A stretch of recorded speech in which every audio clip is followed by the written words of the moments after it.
Disaster. Just don't fall off while you're doing that.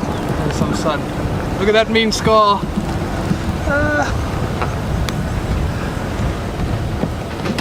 Horrible. Not a good time. I was carrying a sheet of steel and I stepped into it and just sliced my foot barely in half. Wasn't a good time.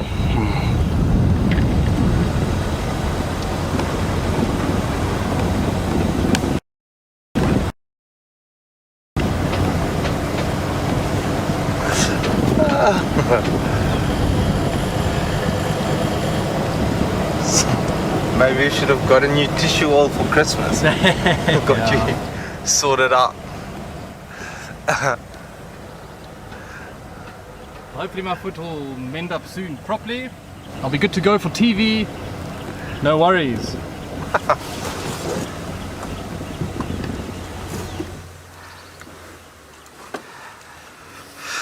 I can't believe this is my second last drive.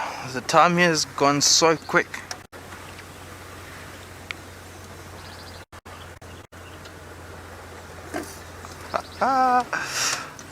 But hopefully I'll be back soon and have some more fun out in the northern Sabi sands. Come on, animals. Where is Karula?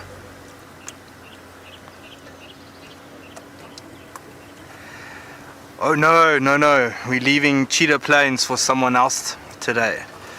We are going to look for Karula, and maybe if we get lucky we'll go over to Arethusa and go and look for some Nkahuma lions.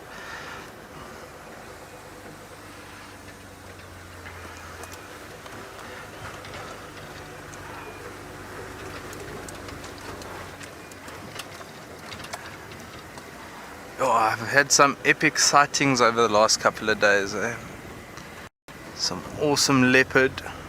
Karula made us worry, and then her cubs came back. She was calling like a mad woman. I wonder those cubs got a massive scolding afterwards.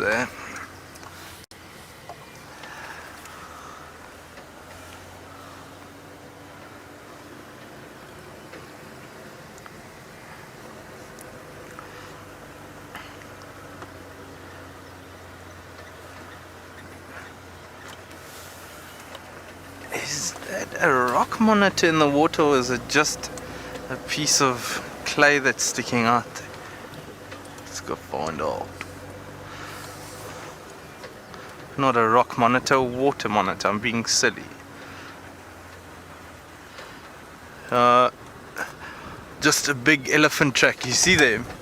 From the other side, when the elephant pushed in, it looked like there was some form of life there, not just a piece of mud.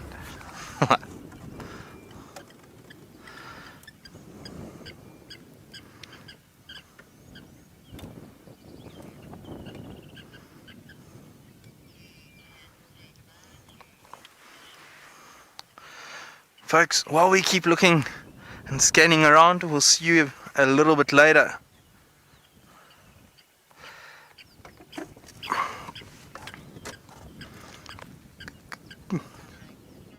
This program features live coverage of an African safari and may include animal kills and carcasses. Viewer discretion is advised. Welcome to the middle of the African bush. We're busy tracking Africa's biggest cat on foot. There is a male lion somewhere close by. This is Safari Live.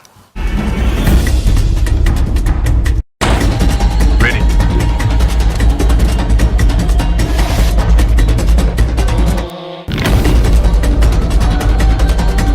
Standing by.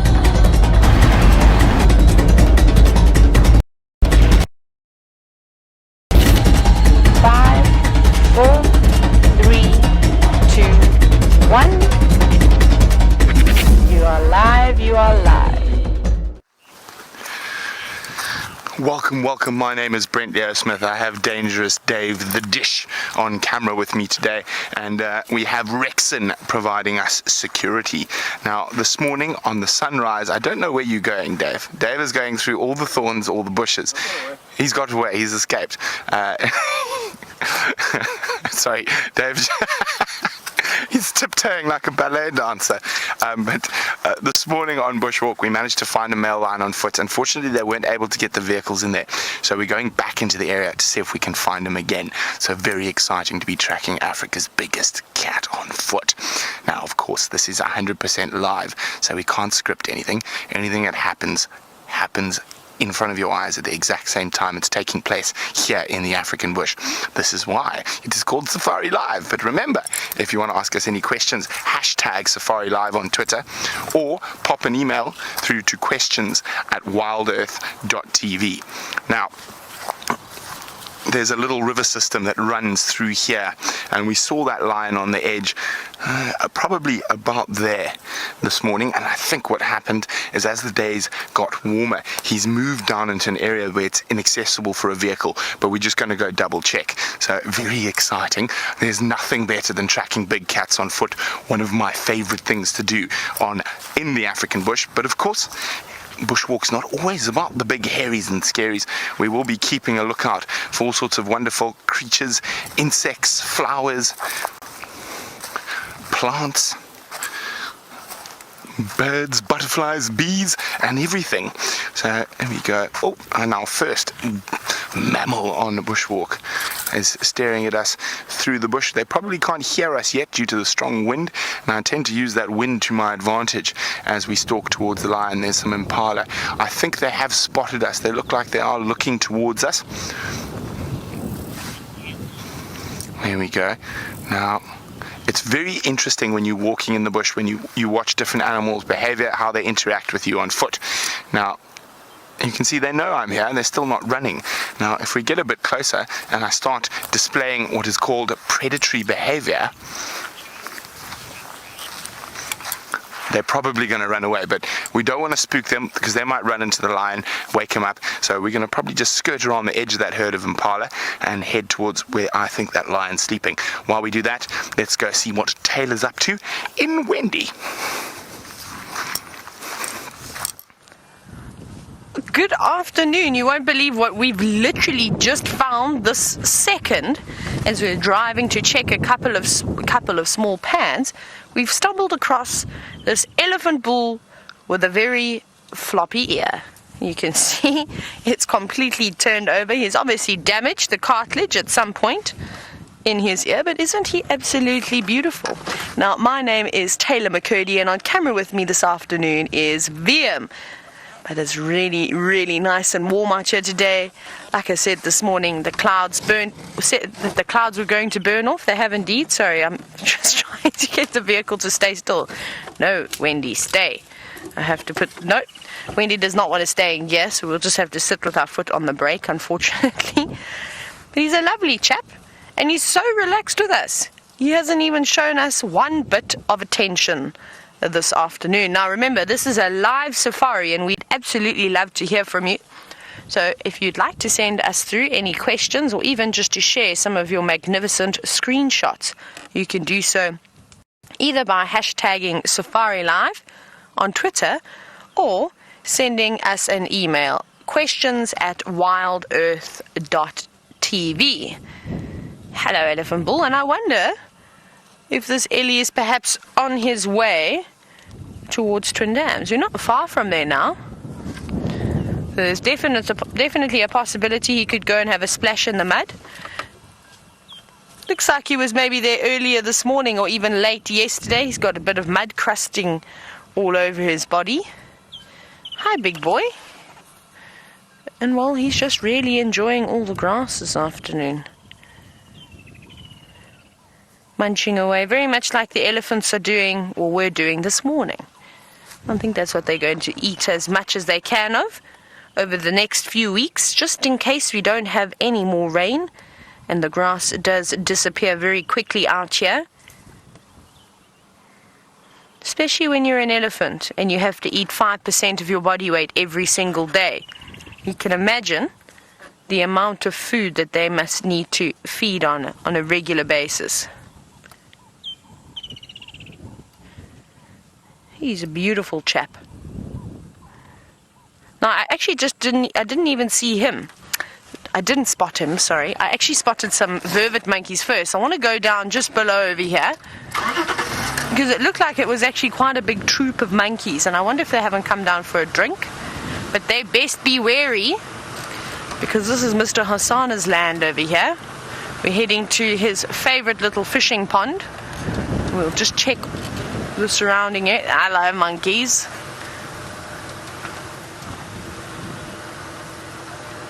Right, there should be a little gap through here. Here we go. There's a vervet monkey sitting on a tree. Not Kissing though. It is just, looks like it's not doing much, just resting up in the shade on this hot afternoon. And I'm sure while it's sitting there, it'll be looking for something to nibble on, whether a nice green leaf that's just come through, or perhaps some grass, maybe some of the inflorescence. And surprisingly, I don't know if anyone's ever seen it here on Safari Live, monkeys, and particularly these vervet monkeys, they love to swim on a nice hot day. But I've never seen them swimming out here in the Sabi Sand. We used to see them swimming a lot in Zambia. Even in the Eastern Cape, I've got to see them swimming in the rivers. But when they can, and if the water allows them to, and there's not any crocodiles or anything lurking amongst the water, they will be very quick at taking a dip, and then, of course, rushing back on out again.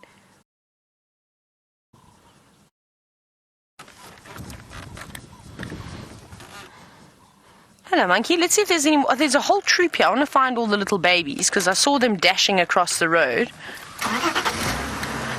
Let's have a look over here. We also need to check this pan, but I suspect if the vervet monkeys have come racing through and they haven't given off an alarm call, Hosanna and Shongile are probably not here.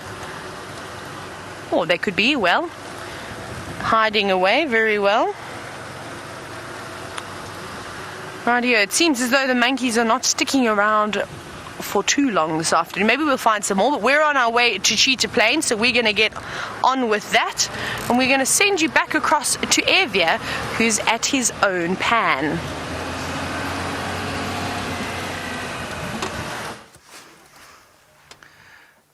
Good afternoon, my name is FW, and with me on camera this afternoon I've got Brian and the Thumb. Who's the Thumb this afternoon, Brian? Santa! Merry Christmas! It's late, but it's here. Awesome. Yeah, so we're still scratching around for Karula. We're going to start out our drive by scratching around, see if we can find Karula. And then I think we'll shoot over to Arethusa. So while Taylor is heading all the way to Cheetah Plains, we'll go and look for the Kahumas on Arethusa and maybe find some other cool and interesting stuff that side. But for the time being, maybe the first 45 minutes or so, we'll drive around and see if we can find any tracks of Karula, and then make our way to the west. So, yeah, let's keep going.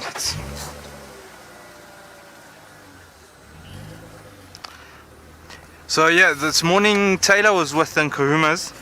I don't think they would have moved. It was quite a nice morning and turned out quite hot this afternoon, so I don't think they would have gone anywhere. So we've got time on our side. Maybe try and before sunset, maybe we get a bit of movement. But I'll keep an ear on the floor and just listen out for any updates.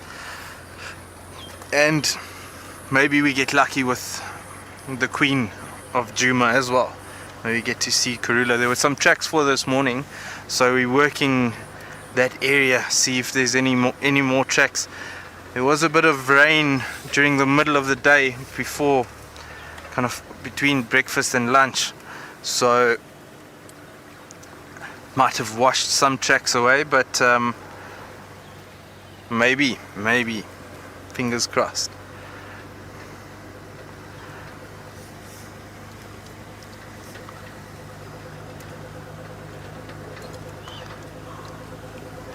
We saw some baby warthogs earlier. They were so shy though, they didn't want to give us a minute of their time.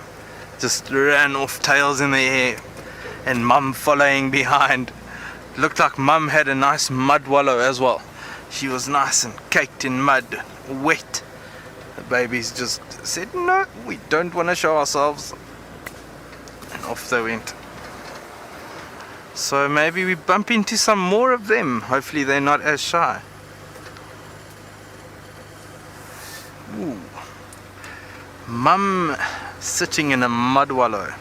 Yeah, so what they do when it gets hot, they cool themselves down, and it's also very important for them to clean themselves with the mud. So it sounds like it's twisted, but it's not. So they don't have all the fancy shower gels and soaps and stuff that we have. So they go back to the old ages and use mud to get the ticks and dead skin cells off. And I suppose, ladies, when you go to a spa and you go for a facial or those mud baths, it's going back to the roots, and we're learning from the animals there. So who knows where it all started. Maybe who would have thought when you go to a spa you go back to your roots, eh? Luckily the mud that in those places are a lot cleaner than the ones out in the bush. But it works for the animals, so it's all good.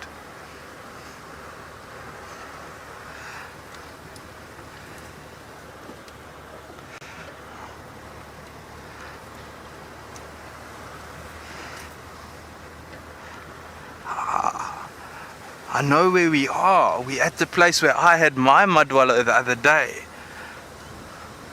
Here is my little bath on the left.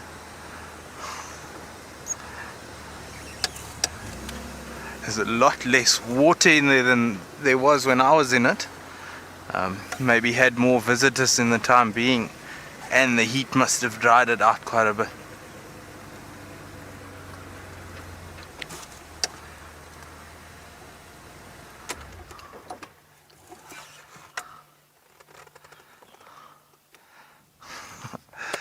Folks, while I think back to the past and enjoy my mud wallow and all the memories, we're going to head back over to Taylor, who's still on her way to Cheetah Plains. I don't understand why they have to be memories, Evia. I reckon if you miss them that much, why don't you hop on in back into that mud wallow and give us another wiggle? I know everyone will enjoy it. Also, I must mention to all the wonderful viewers that Evia's never done a rain dance for us, and we didn't get as much rain as we were hoping for, so maybe Just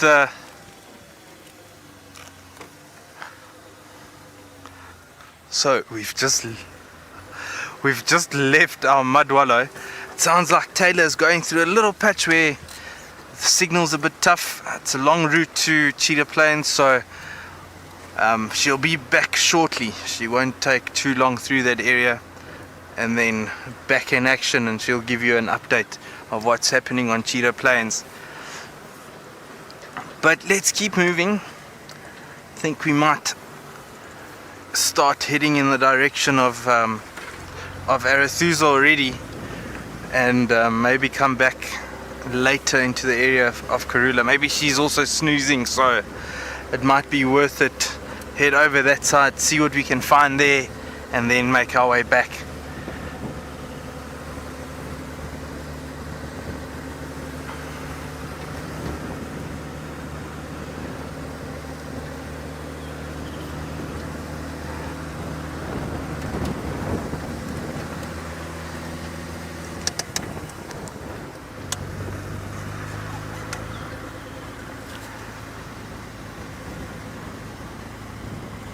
I wonder if we're gonna get a thunderstorm tonight. There's a lot of cloud banks to the east and to the south of us, tiny bit to the west, so maybe we'll get a nice sunset for this evening. Beautiful Drakensberg Mountains.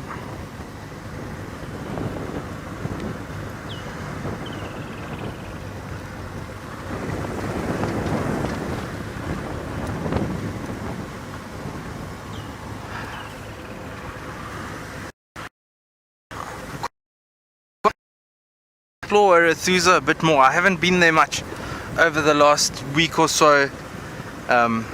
Maybe we get treated there.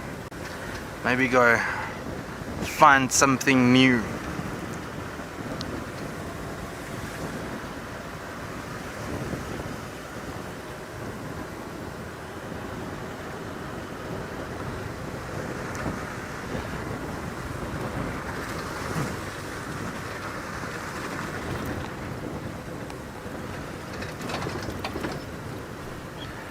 There you can see the mountains already in the distance. Let me just stop here. Oh, I'm going to stop in the shade up front, then I'll show you. Yeah, so the mountains are nice and clear. I've got a good feeling for a nice sunset this evening.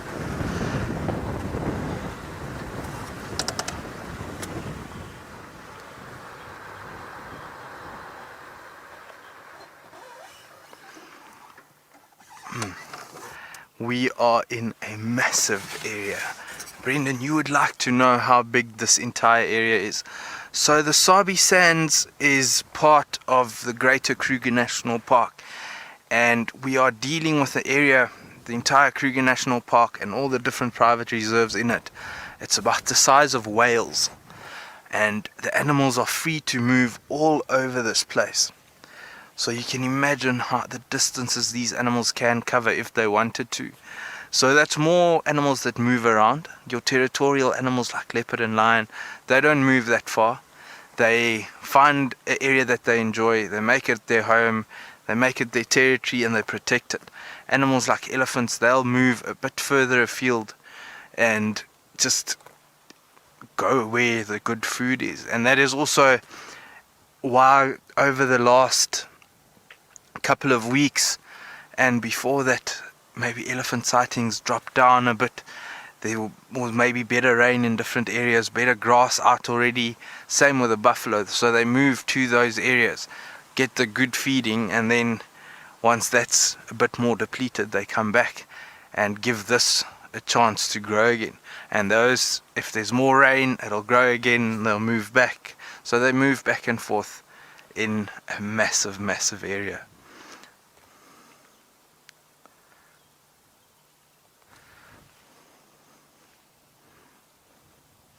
Something quite interesting, let me just jump out here, is the different, something to look at.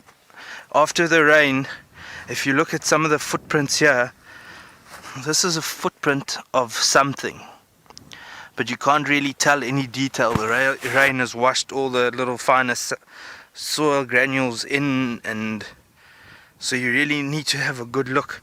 And then if you look at my footprint next to it, how clear that is and almost shiny if we had a bit of sun. So just quickly, you can touch it even and see the difference. This is a fresh track. A lot of detail. I can see the little ridges in my shoe, and then here there's almost no detail, so it's all a guessing game what it walked here. I would guess an antelope of some sort. But yeah, so just a bit of more tracking knowledge. But for the time being, let's carry on. Let's head over to Arethusa.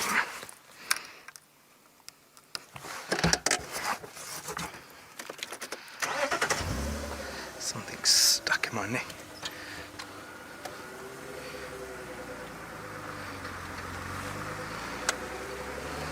So yeah, everyone kind of thinks when it rains and the soil is nice and wet, it makes tracking easier. The best time for tracking is the winter months, because it's mostly always dry. The thing is, if you've got a puddle, and so when it's rained and there's a little puddle and a leopard stepped in it a month ago, it gets wet again, you get this looks quite fresh, but it's already weeks old. So you need to be very careful when you're tracking in the wet season of when these animals really moved around. So you start using a lot of different things as well.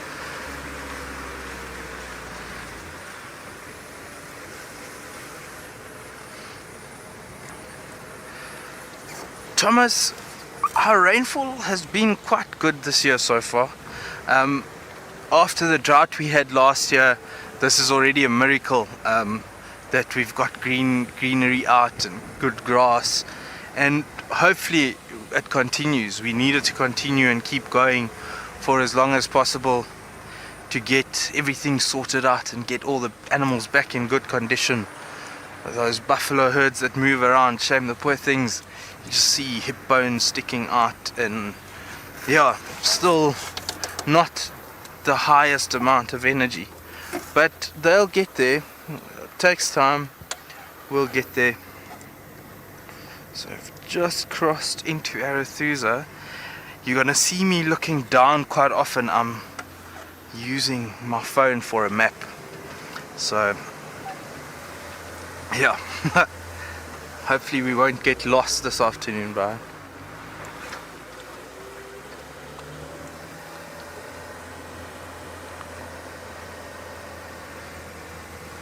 So should we put it here? Yeah, need to figure out. Okay.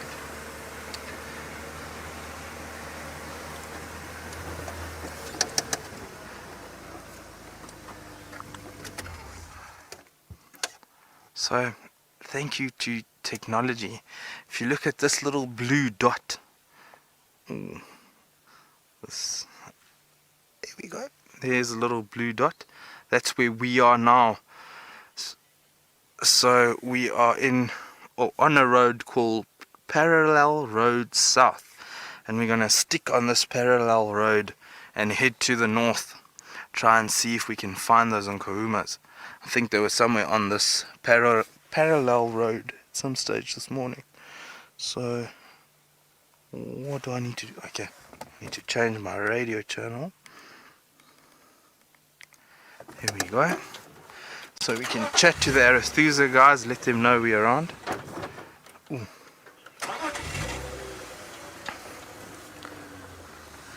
So yeah, it's just different areas use different radio channels so that there's not too much chatter on the radio.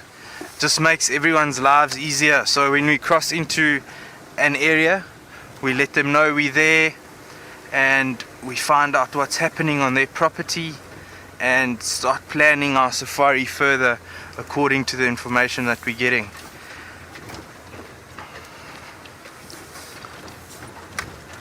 You can imagine if the entire Sabi Sands, or all the different properties in the Sabi Sands, were using one game drive channel. There would maybe be 100 or more different people talking for 3 hours, looking for different sightings all over the place.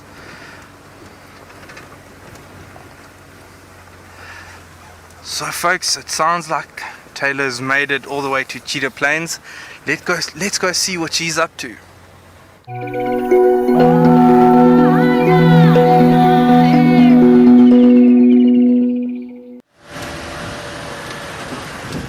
Oh, hello, welcome again. PM, did you hear that? Yeah. Oh my goodness, sorry everyone, I seem to be having some interesting trouble with my earpiece for a moment there. Now we have arrived on Cheetah Plains. We haven't got anything just yet, but I would like to try and have a look at 3 in a row pan to see if there's perhaps anything visiting those watering holes on this warm afternoon, and then we shall head to the big plains of Cheetah Plains and have a scratch around there, perhaps see if there are some lions around. Maybe we get exceptionally lucky and we see a cheetah or two, maybe the cheetah brothers, maybe a jackal even. It's exciting. We don't know what we're going to see out here this afternoon. Like I said, we're going to just very, very slowly head towards 3 in a row pan. Now I need to just keep checking the GPS every now and then, that I don't go wandering to somewhere where I'm not supposed to be wandering. I think we're on the right path though. Now, it will take me a bit of time, especially because I don't come up to Cheetah Plains very often. The same thing goes with Arethusa. It'll take me a little bit longer to learn those roads, but we'll get there. Thank goodness for a trusty GPS. Right, we're looking for the next road right.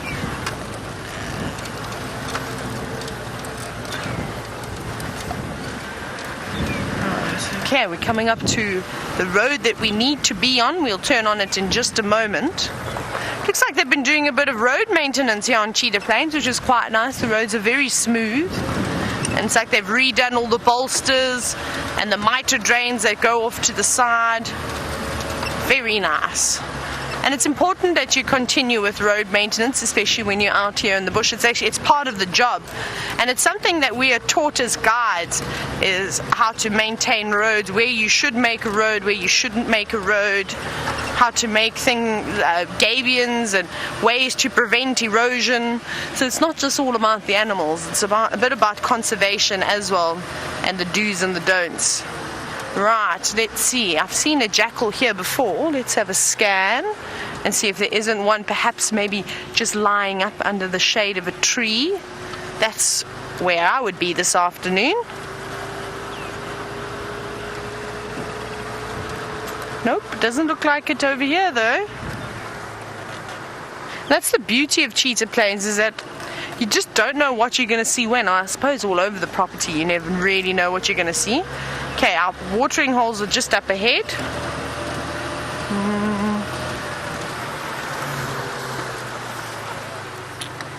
Just having a look on the road to see if there's any sign of elephants that have been around.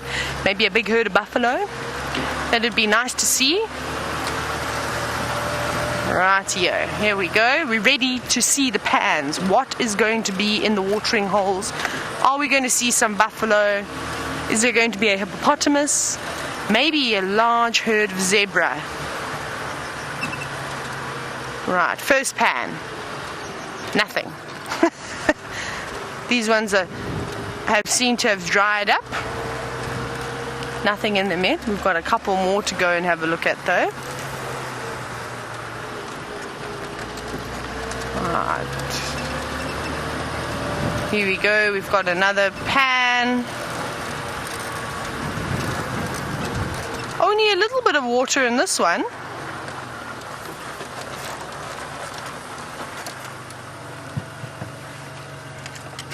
The only thing I think I can see are 2 terrapins, which are just sort of that way, but I could be mistaken. No, that's definitely not a piece of mud if it moved like that. Well, at least there's some life in this water. There its little head is again. Hello, terrapin. Now, if you're wondering and you have just started watching, a terrapin is like a turtle, I suppose you could call it if you're from the USA. But we call them terrapins down here. Right, let's see. We've got another 2 more to go. Maybe we get lucky. We've got to get lucky with one of them.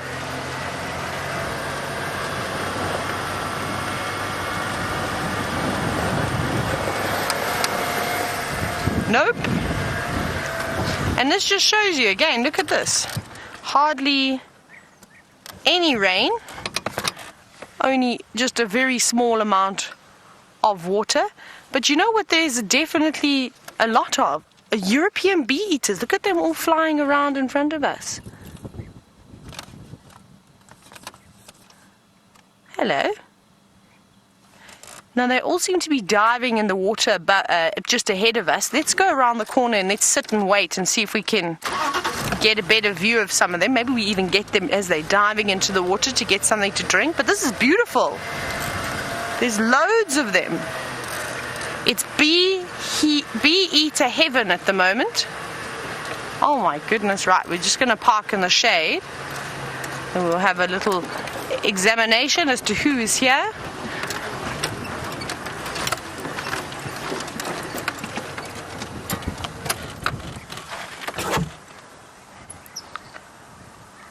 That is amazing. Now, I don't know when I last saw so many bee eaters like this. I think probably Zambia was the last time, but they're just sort of flying ahead of us now. You can see all those birds zipping around are bee eaters, and they have a very, very definite sort of shape about them. Don't you think they look very triangular with their wings when you see them sort of pointing their nose towards the sky? And then they flap, flap, flap, and they sail. Glide a little bit using the wind. But incredible acrobats of the sky, very much like the fork-tailed drongos, being able to do the most incredible maneuvers. But it seems as though the wind has just started to gust now.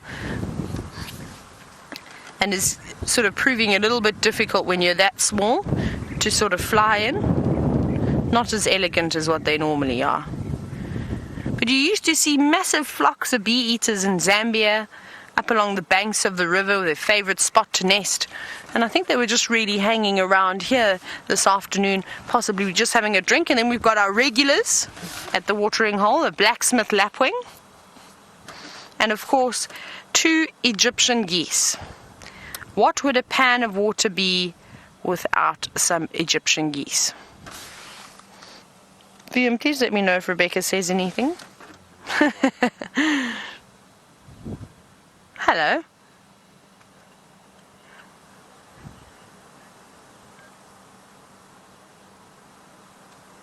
That's the second blacksmith lapwing.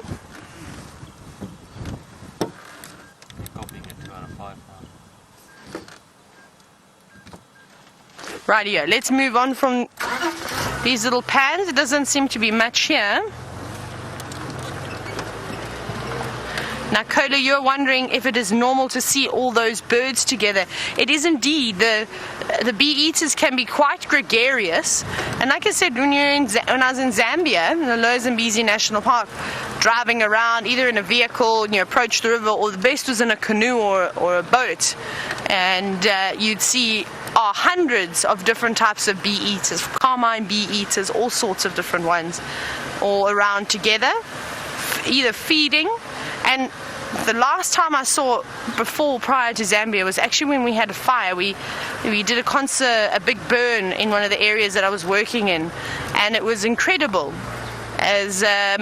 As they were burning very quickly, all the insects were flying up to try and get away, and the bee eaters actually came over the area that we were burning in massive swarms and feasting upon all these crickets and all the insects that were fleeing fires. And you see that in natural fires as well. A lot of different bird species will actually move towards it and use it as an opportunity to feed exceptionally well. Now, it is important in certain areas to burn, just to get rid of the excess moribund, so all the old vegetation that's been building up over the last few years. And also that when we do hit our season where we have to be careful with fires, is that then the fuel load is also quite low, so that if something does go through, the chances of it burning down a lodge or anything like that is a lot less. But it's actually very quiet here. We haven't seen any impala yet. It's a nice day. It's not too windy, so maybe we will see a big herd of wildebeest out on the open plains. It will should be nice. I have yet to see a little baby wildebeest this season. So I'll be waiting in anticipation.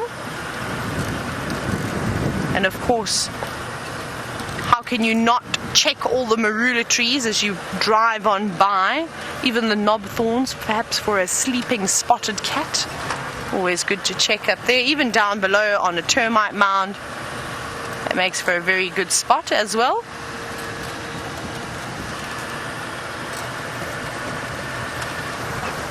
There's a big cloud developing just over here. Look at that. Isn't that beautiful? Now sorry? Oh, okay, I'm not sorry. I've got a problem with my communication at the moment, but apparently I'm going to send you off to Brent, who is walking around on his very own 2 feet. Welcome back. We've had a few incidents, so hopefully they're sorted now. And I'm going to show you, this is exactly where we were when we saw that lion today. So let's see how many we were. 1, 2, 3, 4, 5, 6, 7, 8, 9, 10, 11, 12, 13, 14, 15, 16, 17, 18, 19, 20. Dave, I recommend you go that way. I'm going to do the same. I'm going to guess that that's about 3 meters. I'm going to pick up on the other side of the bush. So 23, 24, 25, 26, 27, 28, 29, 30. So I think I was about spot on. I think I said 30 meters this morning. And he's left from here. And he's gone down into this river system. So we can see the big male lion track here. can just see there's the back of the pad. And there's 1, 2, 3, 4 toes. So it has been quite hot today. So we don't think they've moved too far. Unfortunately, with the backpack, we're not going to be able to go through there. So we're going to go down, around, and... Oh, sorry, Dave. We're going to go around and down and round again. We're fresh on them. It seems like there were actually 2 males, even though we only saw 1. We found tracks of a second male already now this afternoon. It was quite exciting when we were coming in, because Dave was with us. We put our feet standing bunches, but at the same time you've got to keep your head up to try and spot if that cat is sleeping under a bush close by.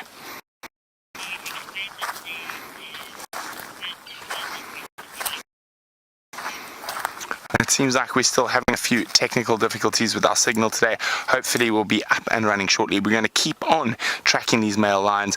While we do that, let's go see what FW is up to.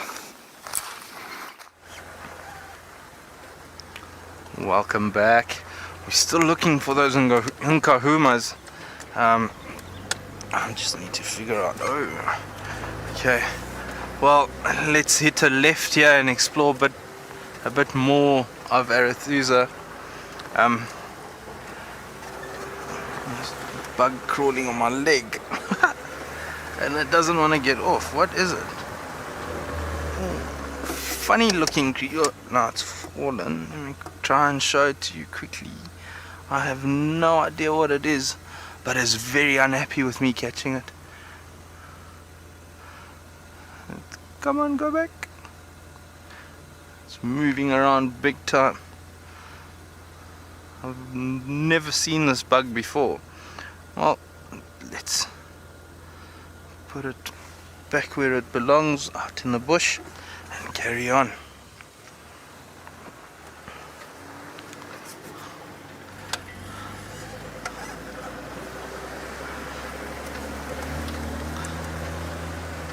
I think we'll go back onto that parallel road shortly.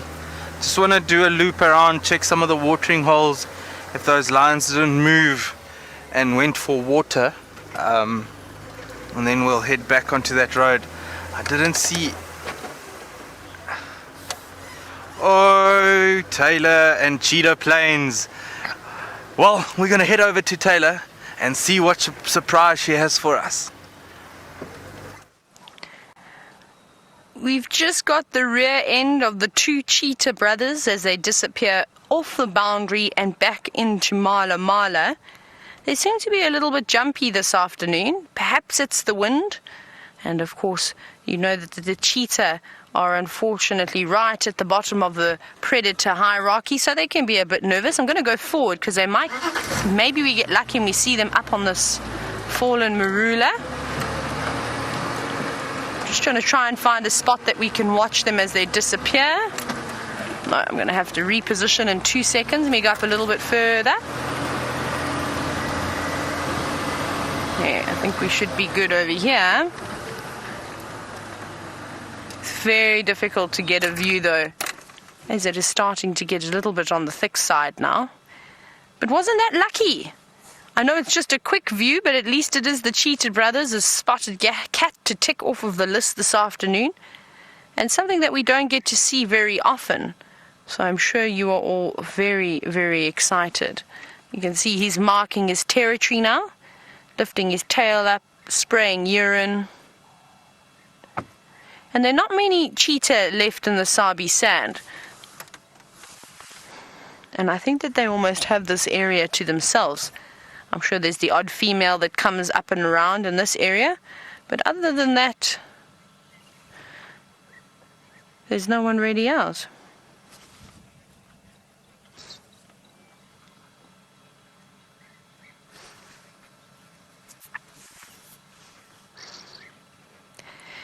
Now, hello, Mary. Mary, you've said that you were reading today that the WWF was considering putting cheetah on the endangered species list. I thought they were on the endangered species list. As far as I'm aware, there's only about 200 cheetah on 8.5 million acres of land. That is a very, very small number. And if I'm not mistaken, in the Sabi Sand, the estimate is only at about between 25 and 30 cheetah that we see every now and then. So it's not a big number. So to be able to see these two, you are all very, very, very, very lucky. But like I said, they were a bit nervous when we approached them. They weren't happy at all. They're very jumpy, so we've given them a bit of room and they look like they're settling down now. But cheetah can be temperamental. They can be very relaxed. We've had these two boys on another occasion where they were so relaxed. They were just a couple of meters from the vehicle. But something must have gotten into their bonnet. Perhaps they know that there are lions nearby, because remember, you saw some lions earlier this morning with Evia. So perhaps they've picked up on their scent and they are just a wee bit wary. They wouldn't want to run into a lion pride either.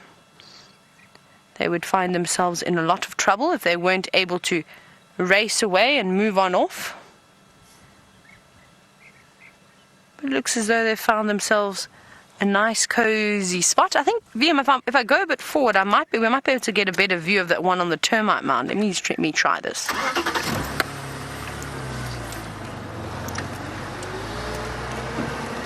It's very tough through the thicket. Let me go back a little bit.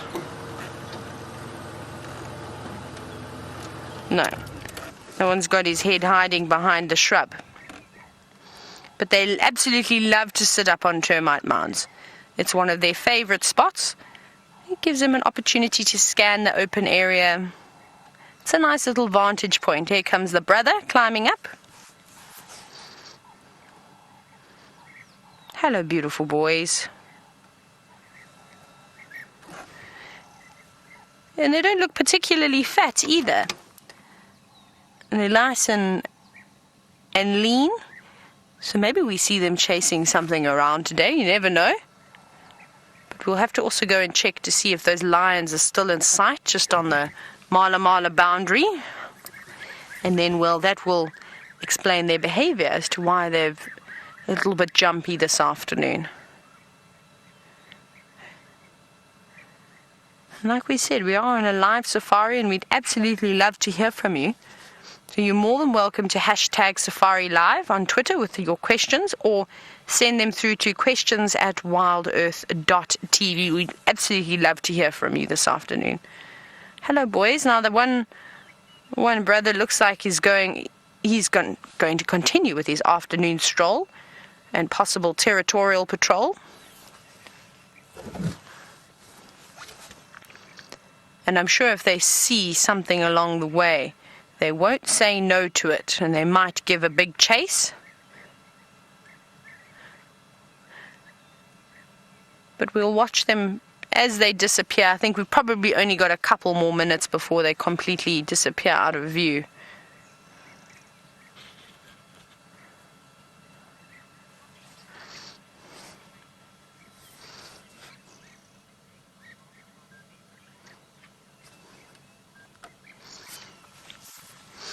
Well, thank you, Christina. So, Christina, you were saying that the BBC was reporting today that they want to change the status from vulnerable to endangered.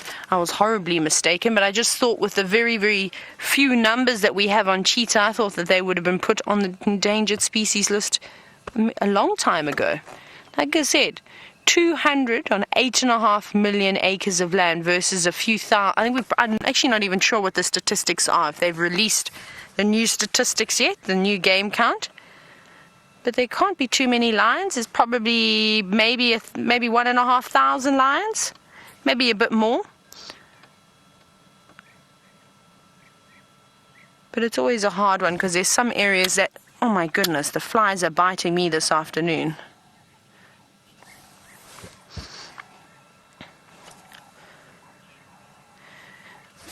Sorry, I'm being attacked by all sorts of biting flies this afternoon. It's not nice. Now, Jeffrey, you were wondering if we'd ever consider reintroducing cheetah from another area into this park. I don't know if they would. I think they did reintroduce cheetah many, many, many years ago. But now the populations, I think, have reached to sort of the greatest that they're going to be. And the reason why I say that is because of the amount of leopard, lion, and hyena in this area. It's massive. It is so dense that these cheetah really don't stand a fighting chance, because every corner you go around, there's a leopard, there's a pride of lions, or there's a clan of hyena. And that's why we see so few cheetah. The cubs don't survive. The lions will take them out. The hyenas even take the cheetah cubs out. And I've never seen a female cheetah with cubs in this area before. And I don't think it's very, very common. I just used to see males. I think I've seen a couple of females, but not too many at all. So I don't know how well in reintroducing more of them would be. I don't know if that would really benefit this area. I just think that there's just too many other predators around. And they also need large territories or home ranges. And I think that they would bump heads, and unfortunately the cheetah is always going to come off second best.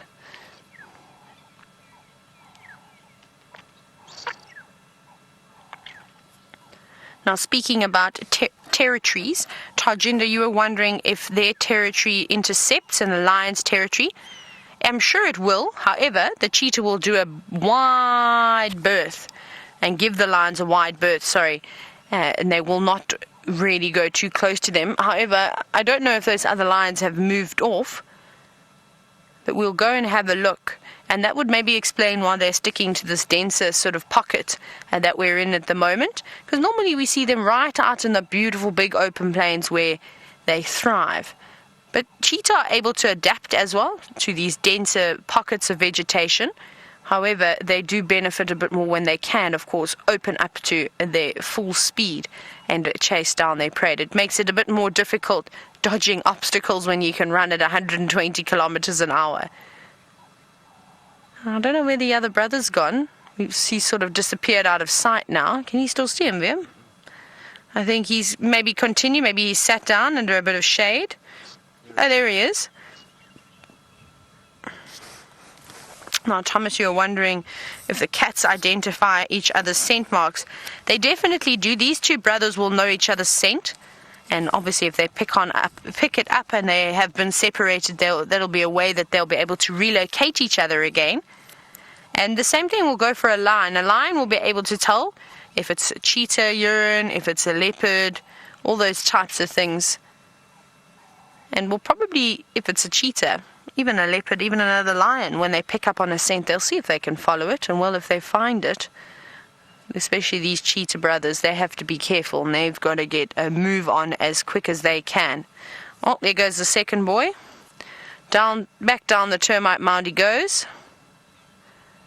And I think, sadly, that is the end of the cheetah sighting. Maybe we get one last view as he marks his territory on this tree. Here we go. Come back this way, please. No. I think he's going to walk off to join his brother, who is just laying off into the distance.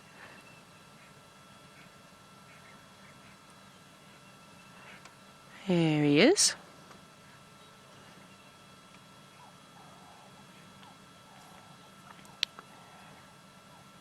And I hope that they catch a meal. I hope that they're able to spot a herd of impala. Even a young impala lamb would be a nice little snack for them.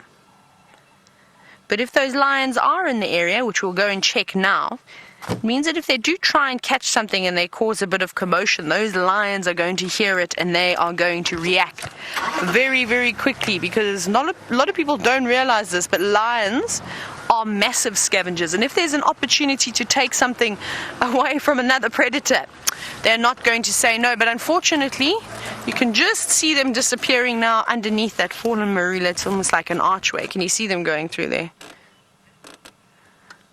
A little bit to the left. There we go. And we'll just watch them as they walk off into the distance. And we'll, like I said, we're going to hang around here. We'll keep an eye. Maybe they decide to double back and come back onto Cheetah Plains again. We never know. But this is the end of the sighting for the moment. So I'm going to send you back across to Brent while I go and investigate to see if those lions are still around. Hello. sorry about this. We are having quite a few tech issues on Bushwalk. Hopefully they're sorted now. So those male lion tracks, it looks like they're joined up with a second male. They've crossed the road heading in a sort of northwesterly direction. So what we're going to do is we're going to loop around. We are having Connor to come magic the back of that backpack, but it seems to be working for now. But so we're going to loop around. They could have moved quite far. It was cool in the early parts of this morning, so they could even be on the other side of quarantine by now. So we're going to start heading in that direction, and well, we're getting our workout today, that's for sure. And it is nice and warm, blistering in fact. Oh, we got nice cloud cover for a moment. Yay, thank you, cloud. I can hear thunder in the distance as well to the north of us, but I don't think it's going to come here. And the reason I'm quite sure that the lions aren't close by is there's a massive herd of impala through the bush there in the directions where the tracks went. So that's why we've moved around and we haven't stuck on the track for track.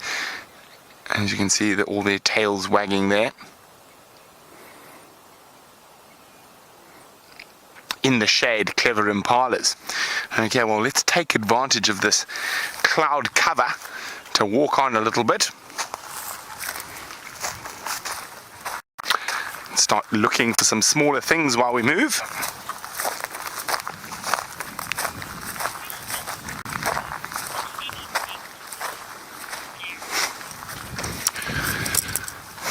Hi Sarah. Sarah's wondering, do we get any paper thorns in this area? We do, Sarah, but they're generally on open areas and disturbed soils. So unlikely to find them here, but quarantine, plenty.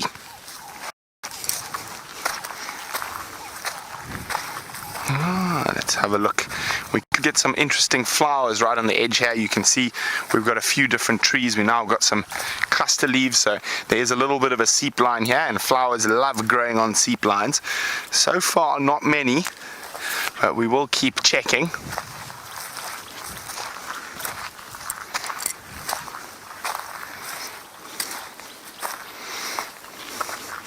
Now, isn't this wonderful here? Oh!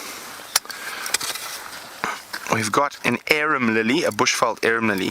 Now, it's been so hot and they've got a very wide leaf. So when it's hot like this, the leaf will curl to stop water loss, so they provide less of a surface area for the sun to drain water from them. So this morning when we were walking around, they would have been wide and open like this, soaking up all the water that landed, but now as it's got hotter and hotter during the day, they've really just folded in to try minimize their surface area, their exposure to the blistering African sun. I always find that amazing. Now, since I've been here, they have not flowered, and I wonder, hopefully this year, if we get enough rain, they are going to flower.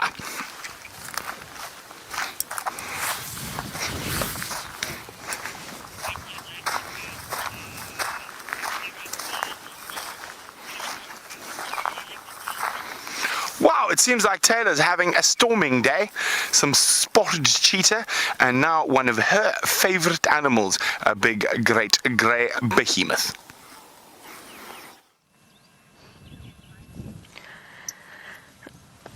We've got a beautiful herd of elephants. Most of them have already crossed over the back into Cheetah Plains, over the boundary. But we've got a couple of them that I think might come wandering right past the vehicle. And it looks as though they've had a little mud wallow on the way. And look at that tiny little calf in the middle. Isn't it so small? I haven't seen one in such a long time. Hello, little elephant. Now, this is a tiny little one. I don't think it's more than a couple of months. Sorry, I'm just wondering why I'm hearing everybody in my ear. Let's turn the radio down very quickly. Sorry, everyone. We're having interesting comms today. This sometimes happens when you're out in the bush. But look at this little one, safe and sound between mom and older sibling. Like I said, it's only a few months old. Let's see how well it can use its trunk. That is the best way to be able to tell how old an elephant is.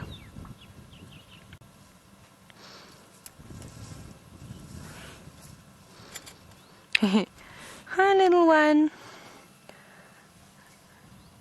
Sticking right next to mom, not very sure of us, but mom doesn't seem to mind us at all. Hello.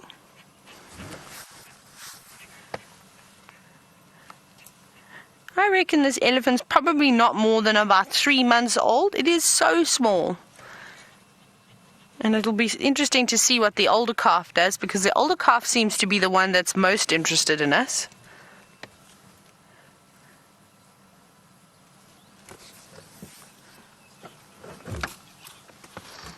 We're going to pass right past us now.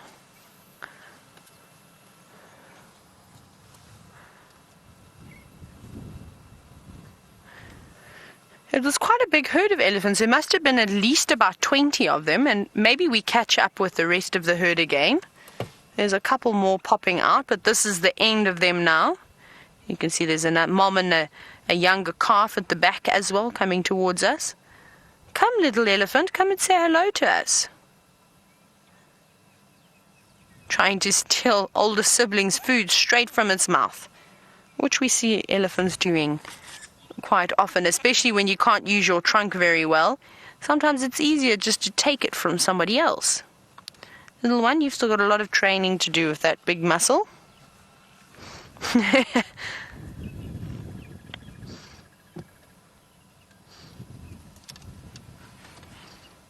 See what I mean? How that youngster, look how it's lifting its head up, going to give us a head shake maybe, smelling us.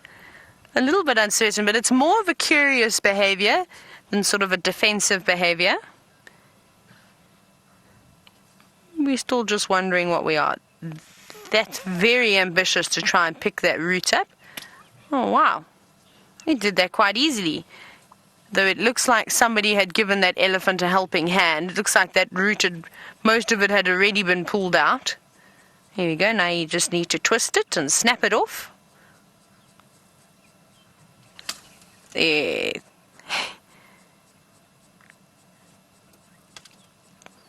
Struggling a little bit, not quite sure what to do with that big root. And they love to eat the roots. They're full of moisture. The big bulb on the end is also very tasty, very nutritious, and of course it has a lot of water in it, like the root itself. But typically we see them feeding on roots and pushing trees down during the drier seasons of the month, during winter. But I suppose when there's an opportunity to eat a nice big root and someone has done the hard work for you, you wouldn't say no. It's like eating an ice lolly, I suppose, on a summer's day.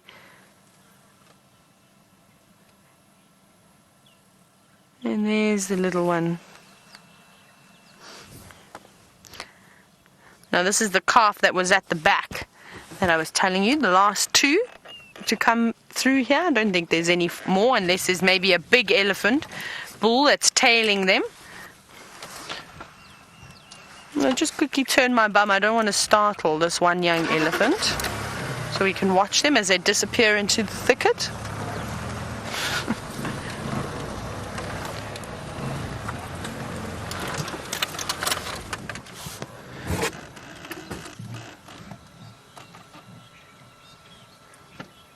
But you can see they are off they go, had a drink, and they're ready to get on with the eating. Maybe we catch up with them again, I wonder. But aren't we lucky to start it off with one big elephant, then 2 cheetahs, and now this beautiful herd, and of course their lovely bums as they disappear off into the lovely green vegetation.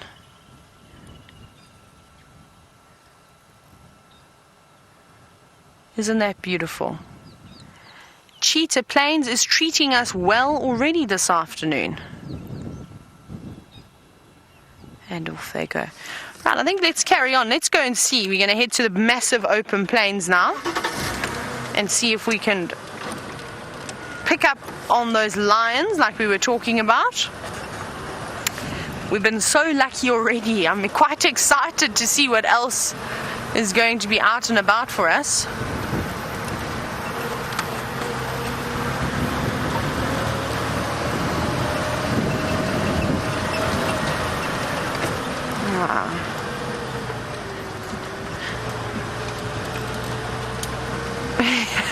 Rebecca's asking if she can hear me. Rebecca, I can hear you about 2 out of 5, if you can hear me. I think all of you can hear me, but Rebecca's having a problem talking to me. Okay, that's good that you can all hear me. You see, we're driving on the most southern boundary to sort of this Mala on our right now, and sometimes along these little dips around here the signal can be a bit dicey, which means that communication can be a little bit harder, but that's one of the things that happen when you're out here in Africa. So we shall just try our best. Rebecca might have to try and communicate with smoke signals this afternoon, which could be interesting. These are nice marula trees for a big cat to sit in. You can see how now I think we're going to start seeing a lot more leopards up in trees with the beautiful shade they're providing.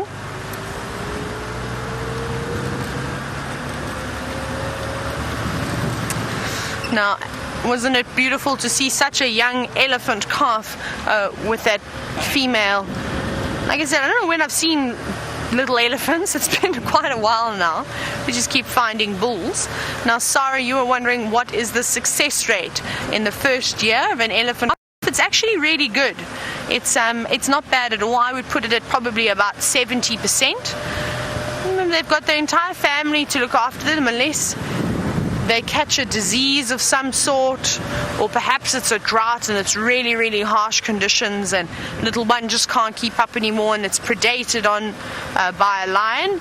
Then obviously the chances are a little bit less, but I can tell you that the chances of a survival of an elephant calf are much higher than that of leopard, lion or cheetah cubs. So they've got a good chance. We're coming up to the open plains now. That's exciting.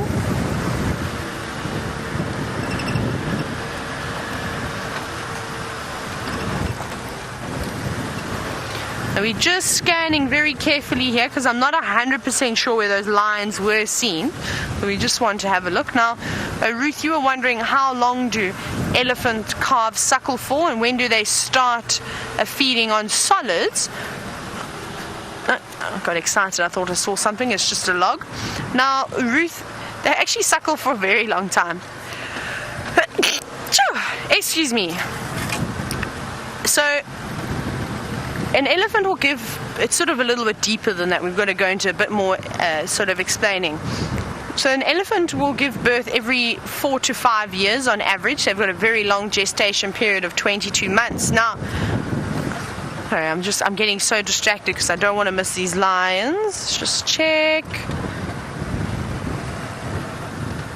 Look for a nice shady spot as well. I think I can see a vehicle. Maybe that's where they are. You see, Wiem? See where that vehicle is in the shade? There's a vehicle parked up on sort of an area where there's a bit of trees growing, and I wonder if the lions haven't just moved into that area to try and keep out of the sun, but unfortunately we aren't able to see them as it's around the corner. But sorry, Ruth, let me get back to your question. We'll go and see what you can find down this way. So basically once they've given birth, after a first couple of months, oh, I'm going to sneeze again. The allergies are wonderful this afternoon. Excuse me. And after just a few months, normally about 6 months, they got able to use their trunk a little bit better, and then that will allow them, of course, to pick the leaves off. Now I'm not going to stop sneezing this afternoon. Excuse me again. And even when the adult elephant has given birth to a second calf, so say on the 4th year or the 5th year, that older calf that should have stopped suckling a while ago will still try and sneak a suckle whenever it can. And we're seeing that with the lion cubs at the moment. Just trying to see if we can get a gap to see what these vehicles are looking at.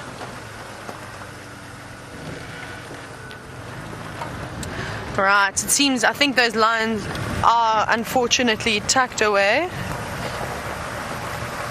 You see over there, Wiem? So we'll just show you in the distance, but I suspect that that's where the lions are, a little bit to the left. You can see there's a vehicle. So I think that those lions are just sitting up in the shade in the corner. So maybe they get moving again, but there is a lot of water around here, so it's very difficult to be able to tell what their next move will be after they've decided to get up after their lazy Tuesday afternoon. Oh my goodness.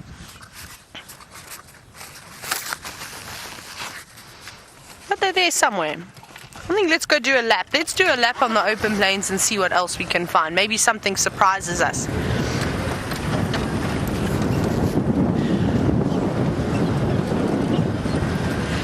Now I've got serious waterworks at the moment. Please don't worry. It's just my allergies have now shot through the roof. I'm sneezing. My eyes are watering. It's the flowers and all the pollen in the air. Can't be the dust today because the rain has settled on the ground quite nicely, and that's caused the dust to settle, which is wonderful. I think we'll go around and we'll just check the Kruger Park boundary. Oh, there's some more elephants. No, an elephant, not some more, just one more. Elephant Day. That suits me perfect.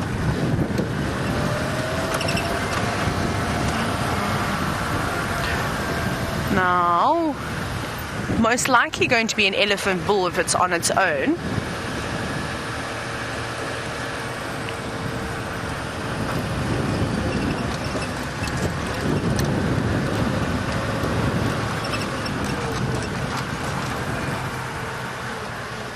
I didn't imagine that. Biam, did you see the elephant? You did see it. Now we gotta find. I can see him. He's hiding. It looked like he was walking on the road for a moment and then he completely disappeared. And I thought that perhaps it was like a mirage, and I just imagined this elephant coming down towards the pan. There it is.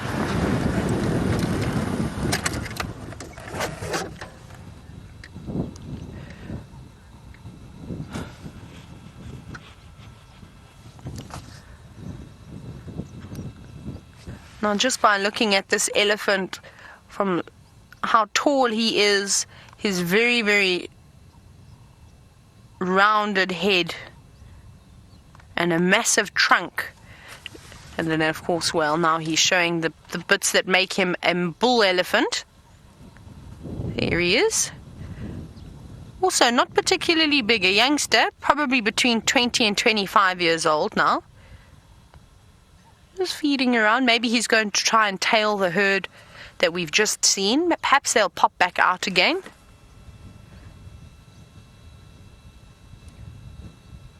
But he doesn't look like he's been to the watering hole just yet. So maybe he's going to go and visit a pan too. But it is just so beautiful to see the elephants coming back again. And they do this. They just go round and round in circles. They go north up into the Manyeleti. Then they come back down again, say hello to us in the northern Sabi Sand, and then go all the way south and back into Kruger again. Isn't that just a beautiful shot with the big clouds building up? And of course, the mighty elephant.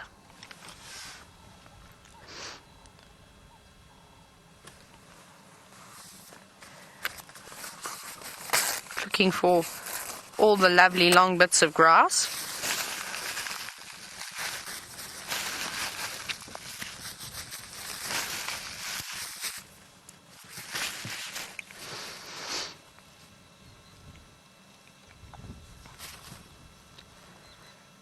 And he's just having a lovely relaxing afternoon. Doesn't look like he's got any chores to take care of.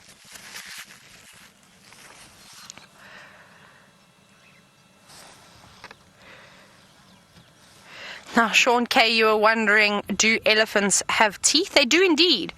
They've got massive big molars. And basically what happens is they get 6 sets of molars for their entire life. So every 10 years, a new set of teeth moves from the back of the mouth, pushes up through the gums, and then moves forward like a conveyor belt, and the teeth pop out of their mouths.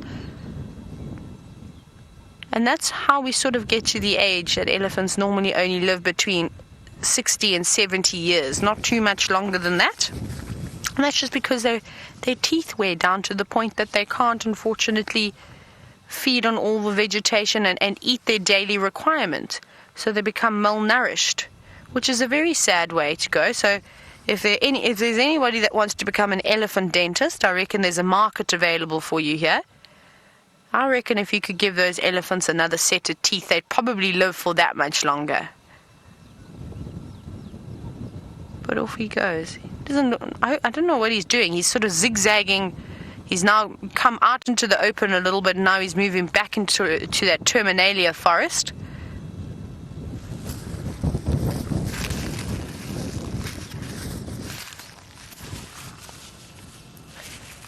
I'm just keeping my eyes open as we sit here, scanning back across into Mala Mala to make sure if there is anything moving around, we'll be able to spot it.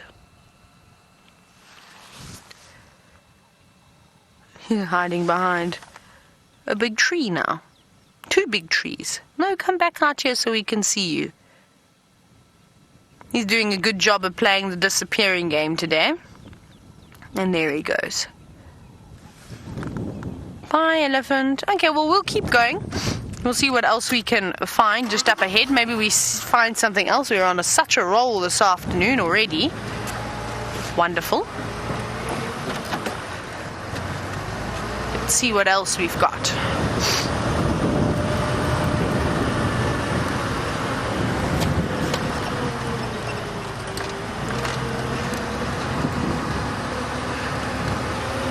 Rightio. Like I said, we're going to keep searching. We're going to check the Kruger boundary, see what's come in, see what's left us, and hopefully we'll find something interesting to show you. But we're going to go across to Evia, who's of course driving around on Arethusa, and I wonder if he's had any luck with Nkuhumas. Haha, welcome back. So there are a few vehicles looking for those lions. I'm going to leave them to that and explore Arethusa a bit longer. Hopefully they pick up on them and we'll go and join them.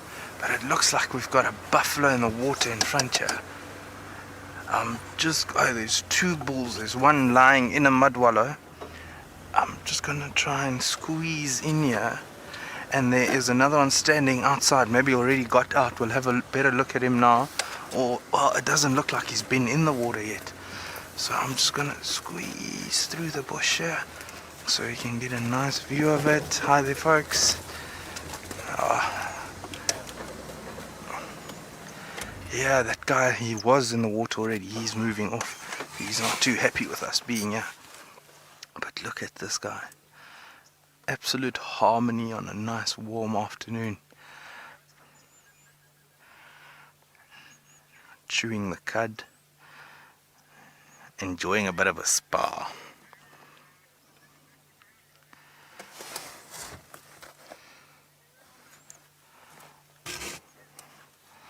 So yeah, these are the guys that you don't want to bump in on foot. Whenever you're walking, you must always be careful of mud wallows and buffalo bulls. They hide, and these mud wallows are dug out quite a bit, so you can imagine it's maybe half a meter or more below the ground or the surface, and you come across or around a corner and this guy stands up in front of you and looking at us like he's doing now, and then decides to move off or whatever he wants to do, and he's not in a happy mood. We have disturbed him in his nice afternoon spa session. But yeah, you can see these older bulls also not really in very good conditioning yet. They still need to do a lot of feeding and chewing the cud to get back to their normal selves, what they were maybe a year or even longer ago.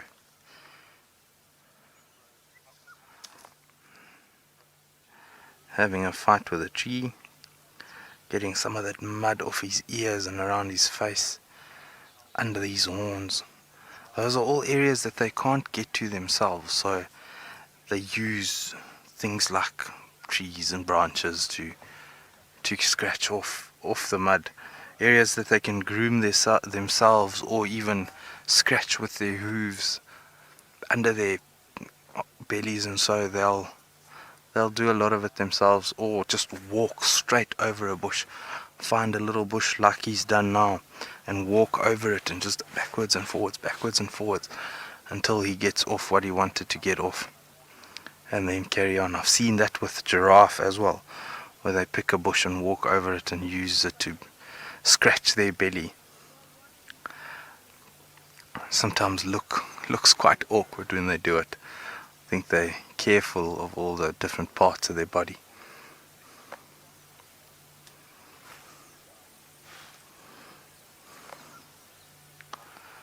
But yeah, let's see what this guy, if he's going to carry on or if he's just going to stick around, and then we'll work it from there. It's actually a beautiful shot through. It looks like an old buffalo thorn, those dead trees or branches in front of it. So it's, yeah, it is definitely a buffalo thorn. It's been fed on maybe by elephant.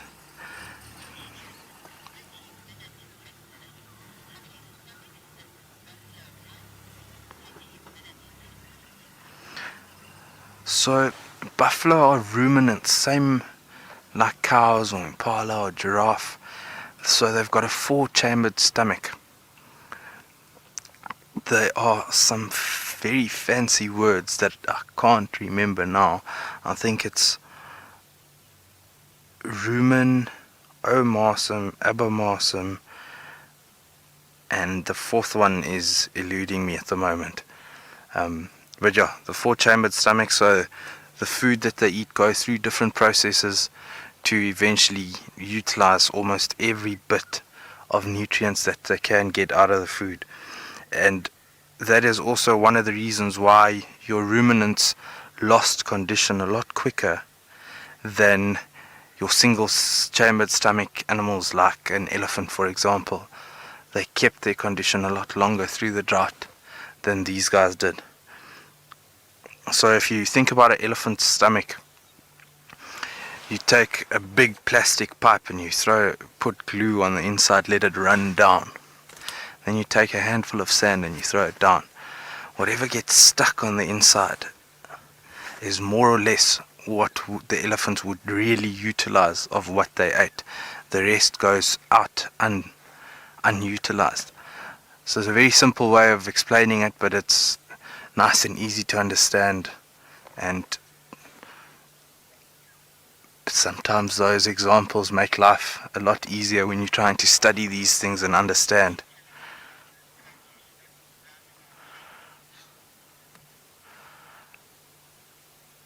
So the ruminating will probably take a good day after feeding, after going into the mouth the first time, until it goes out at the back through the whole process. I think with elephants and hindgut fermenters it might go a little bit quicker, but I'm not 100% sure on the time there.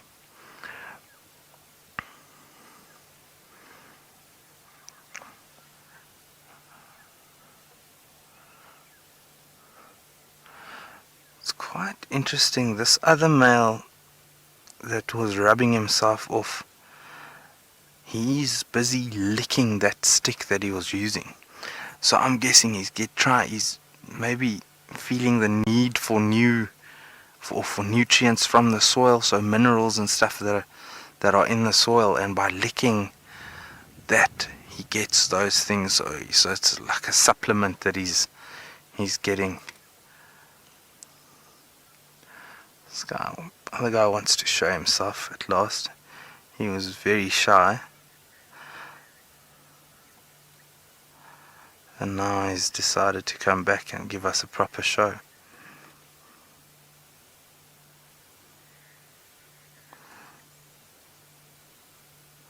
You can see that rib cage, the hip bones, shame.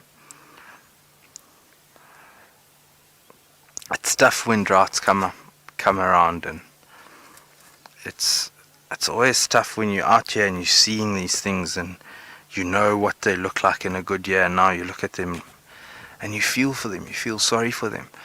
But it's very important for us to understand that with the drought, it's there for a reason. It's weeding out the weak. So if your genetics are not strong enough, you're gonna not make it. So these guys at the end of a drought still being around, they are from the strong stock. And the ones that got caught by lions or died naturally, they weren't as strong. So these guys We are looking at the future generation of our buffalo population in the Kruger Park, or a small percentage of that.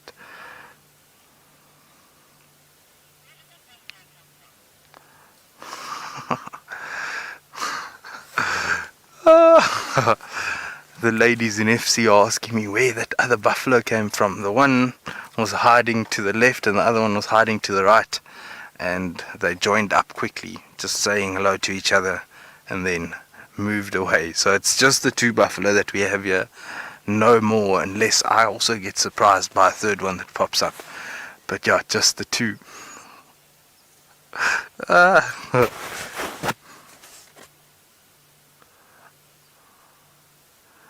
Look at that.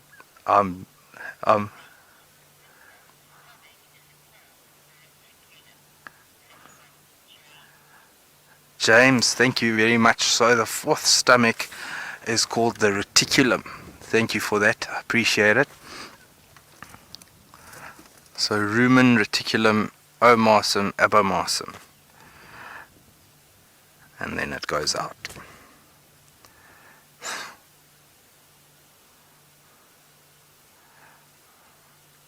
Those perfect poker faces.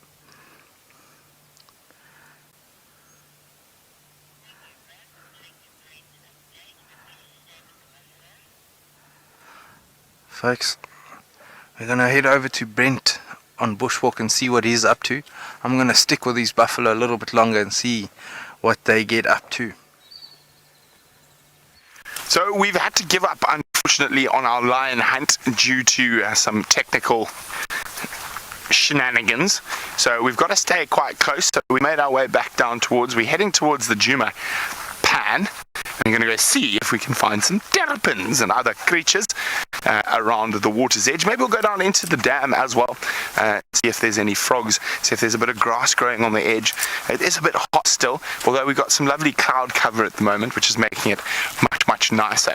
Now remember, hashtag Safari Live if you want to ask me any questions about walking around in the African bush on foot. Dave, we've been charged. No, it's running away now. Don't run too far. Charge. Stop. Let's try to get a bit closer. It's an African monarch butterfly. Beautiful butterfly. Highly noxious. Oh, it's flying off. Now, this morning I showed you a milkweed locust. Now, milkweed is the same noxious plant that the butterflies get their poison from, as do the locusts. So they actually feed off the exact same plant, the milkweed bush. It's got a very big ball, sort of a hairy ball that you can pop like a little balloon. Now, since we're not going to be walking into lions anytime soon, or you never know though, they could have changed direction. This is a live safari, the lions might pop up and find us. So we talked quite a bit about facing down charges and stuff on foot this morning, and one of the more interesting methods of deterring a lion from charging, and actually works quite well with elephants as well, is when they start charging, you start charging at them, and generally shouting, waving your arms around, behaving like a buffoon. I've found it very effective with elephants, and quite often what people don't realize is it's when you're sitting right next to lions in the vehicle, you're talking normally and everything's okay, but it's the tone of your voice that actually dictates what goes on. So watch out, Dov. So when you're talking normally like this, the animals have no problem with you, but as soon as you start shouting and you get that aggression in the voice, it's the same thing as a lion having a contact call, to it. So you know they have tone in their communications as well, as do elephants. You can hear when an elephant's angry, those screams. Ooh, looks like the terrapin's having a big party down there. Let's go have a look.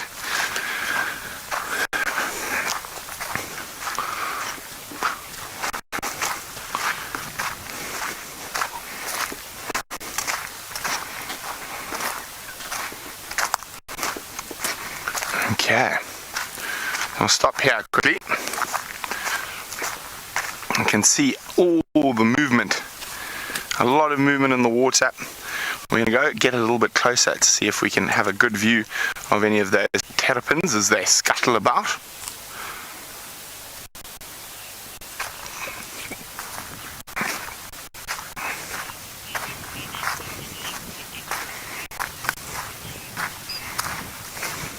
So while we get closer, down towards the edge of the water, see what we can find. Fortunately, there's no buffalo wallowing here, but FW has one that is wallowing.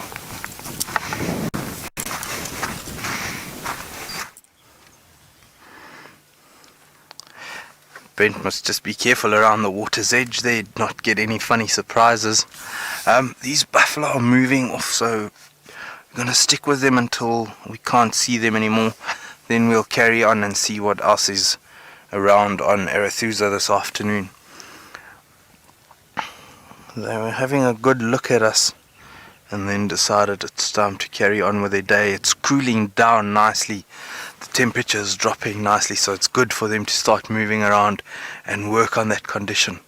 So every day it's hot, they're going to spend more and more time in these watering holes. When it cools down, out and about feeding, there's nice green luscious grass, and they can get themselves back to normal. So these guys are off and have really disappeared now. So let's carry on and see what else is around.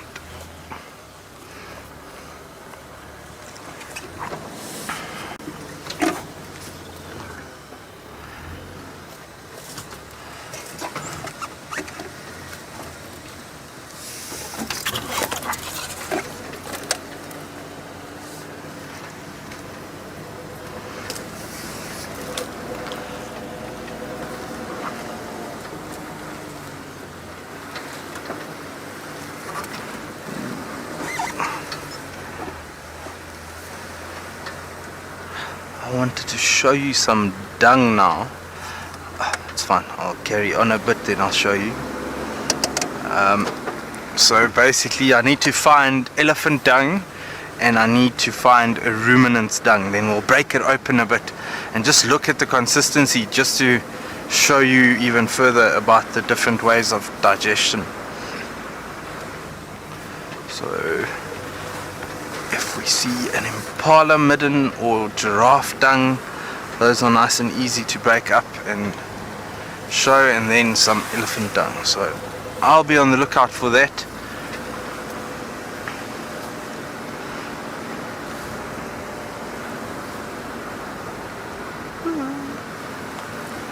One thing when you're out in the bush, never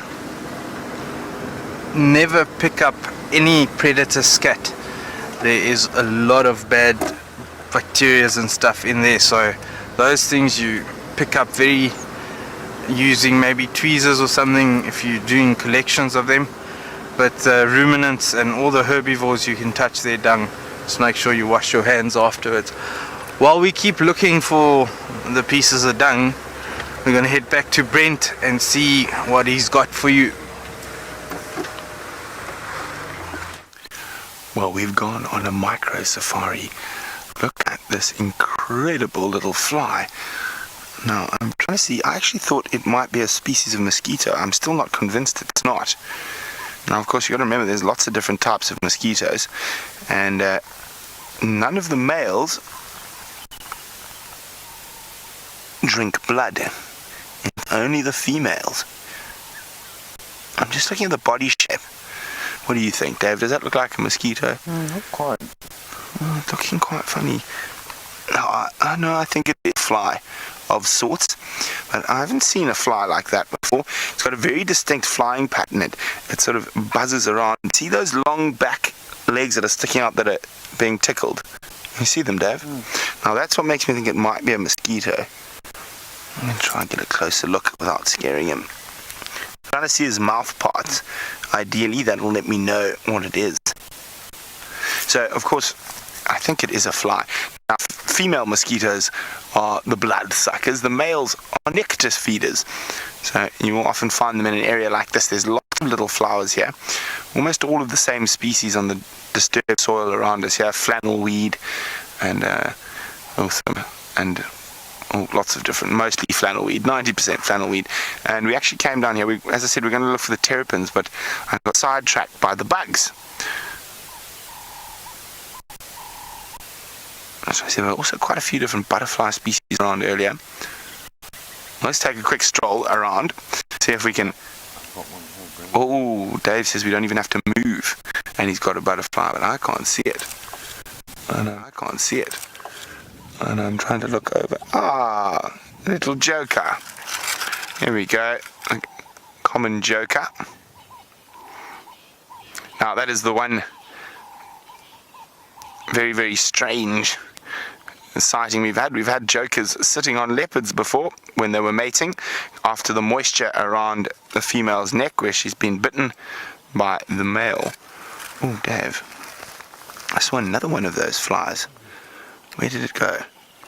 Oh, there it is. It's buzzing around, Dave. It's such a strange flight. Can you get it? I don't know. It's near impossible, isn't it?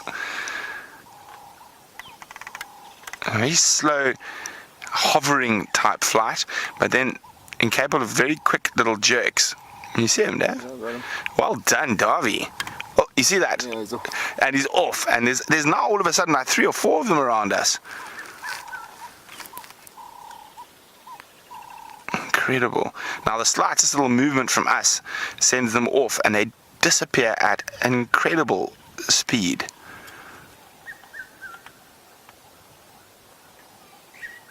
Now I have no idea what species this is, so definitely one to try identify.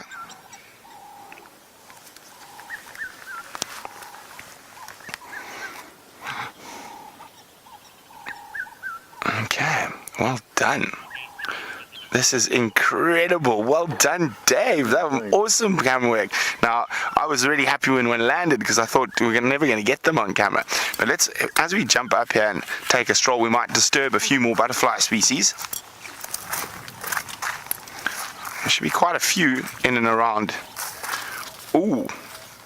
Oh no. It's one we haven't got this year yet. You see that one there? You see him, Dave? Come here, come to me. In that there. Okay, let's follow him. Oh, he's landed on that side. We're going to try to catch up with him. It's another one, new one for the list. I don't have my checklist, but I will remember him. It's one of the more common. There we go. It sat down. Oh, it's very flighty, and well, I suppose that's probably a good thing if you're named after a bird. And it's called a common guinea fowl. Let's try to see if we can find him again. Very, very flighty. Where did it flighty off? Oh, there it is. There it is, Dave. So in that little, let's just go there. Oh, he's so flighty. Oh dear. Giving us a hard time here. Oh, there's another one. Oh, very, very flighty butterflies. Now, of course, very, very flighty butterflies are butterflies that get eaten by birds. That watch there, watch that one, Davy. Boom, there. I don't want to get too close because they're so flighty. We got him. There we go. Oh, he flew off. The common guinea fowl. Well done, Dav. Those are difficult. Now let's head a bit closer towards the edge of the water. Oh, there's one keeping quite still over there.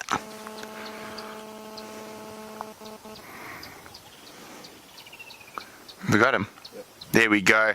Well done, Dav. There we go. The guinea fowl, common guinea fowl. Now, very flighty butterflies. So when you see butterflies that fly very fast like that, and don't have those incredibly bright colorations, it's quite often it's because they're tasty to the birds, so they need to rely on their speed to get away rather than tasting bad. Now the other way butterflies get away from their predators if they do taste good is to pretend to taste bad and to mimic one of the highly noxious butterfly species. Now let's have a look. Oh, those terrapins have got all shy since we arrived, and we'll keep our butterfly search going on. This is an excellent spot to look for butterflies, because also we're going to have the sedges that are flowering, probably up around there. I thought I saw one land somewhere here. Oh, just jokers. Just jokers. Hello, Bree. Bree wonders, do terrapins travel from waterhole to waterhole. They do, Brie, and they can travel quite far distances, up to 3 or 4 kilometers, and they can survive out of water for days and weeks. And they are air breathers, so they are, as long as they get into a cool, damp place, like in a hole or in a termite mound, they can survive out of water for a year even.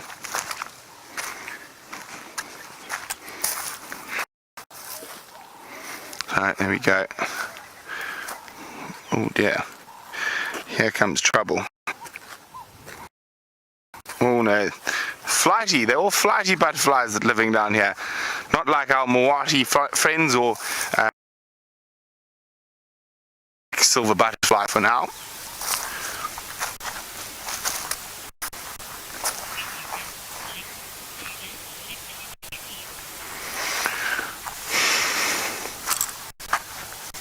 You know what? I'm a little bit jealous today. It seems like Taylor is having all the luck. Let's go see what she's got now. Brent, you know we all have those days, and well, VM is smiling from ear to ear because he loves the cats. And well, we've had all the luck, the 2 Cheetah brothers, and now we've got Miss Inkanyeni sitting up fast asleep in a tree, and VM is actually worried about her. She hasn't even twitched, not even once. But of course she is alive, so don't worry about that. This is just very typical of the leopards, to hoist themselves up into a tree. And of course, like I said earlier, they love to sleep in these big marula trees, as they have the most magnificent shade at this time of the year. But isn't this beautiful? The way she's perfectly positioned herself with no obstructions. This is lovely. And this is what everybody wants to see when they come on a safari holidays. They want to see a leopard up in a tree. But it's not as common as everybody thinks it is. I think I've seen more leopards down on the ground or sitting on termite mounds than I have seen them up in trees before. But as we move into the months when the rain comes, and so come with that the insects, they will start to sort of sleep up in these beautiful trees. It seems as though that they were made just for leopards, don't you think? But isn't she beautiful as she dangles her paws? Now she's an older girl. She's not quite as old as Karula, but she is about 10, if I'm not mistaken. She was born in 2006. She's got, of course, Votumi, who does not seem to be here at the moment. Maybe he's just lying off into the thicket somewhere, so I'm just keeping an eye out, scanning around to make sure he doesn't make an appearance. Now, the last time I saw Inkanyeni was quite some time ago, actually, probably about a month and a half ago, and we actually saw an incredible interaction between her and Quarantine, where she was being very flirty, and well, Quarantine didn't quite understand what she was basically asking him. He's a little bit too young. There we go, VM. Are you satisfied that she's alive now, as she twitched her tail, or was that the wind? Could be death spasms. VM's not convinced, but I promise you, she is just so comfortable up in this tree. She's in a coma, basically. She hasn't even opened her eyes to see that we are here. She is that relaxed. I think what we're going to do, let's go forward a little bit. I think when we'll get another view of her, we'll change it up a bit. But she's right up the top of a tall marula tree. Now, as she is sound asleep here, Vanita, you were wondering, how long can leopards sleep for? A long time. Oh, there we go. We've got a stretch. Hello. Good afternoon, my dear. Are you enjoying yourself? Now, Vanita, they don't sleep quite as long as a lion would sleep. They'll sleep for about 18 to 20 hours. But I would say around 16 hours, sort of average. They will take these naps. And once again, it's just not about being lazy. And I suppose we have to bring this up quite often, is that it's important for these cats, the big cats, of course, to conserve energy. Because if they spend most of their day running around and sort of just playing games, they really don't, unfortunately, have enough energy stored that will allow them to be successful when it comes to hunting. Now, I've just seen Taxon stop up a little bit away ahead. I just want to quickly chat to him. Tax for Taylor. Tax, what do you have where you are now? Is it Mantuan? Okay, copy. Just checking. I think Taxon just quickly moved out of the sighting, but he's coming back in. I thought perhaps he had the lovely son of Inkanyeni, but it doesn't seem that way. But Vatumi has been seen over the last couple of days. So I'm not too concerned. And this is typical behavior. I mean, he would be about a year old now, almost a year old. They were born in January. So he'll be getting to the point as well where he is also getting his independence. We're already seeing it with Hosanna, how he likes to do his own thing. It's going to be really pretty when the sun drops a little bit more and really illuminates her. At the moment she's just covered with a dappled light. But a good spot to be up, because I'm sure that wind is nice and cool and cooling her down as she is raised up in the tree.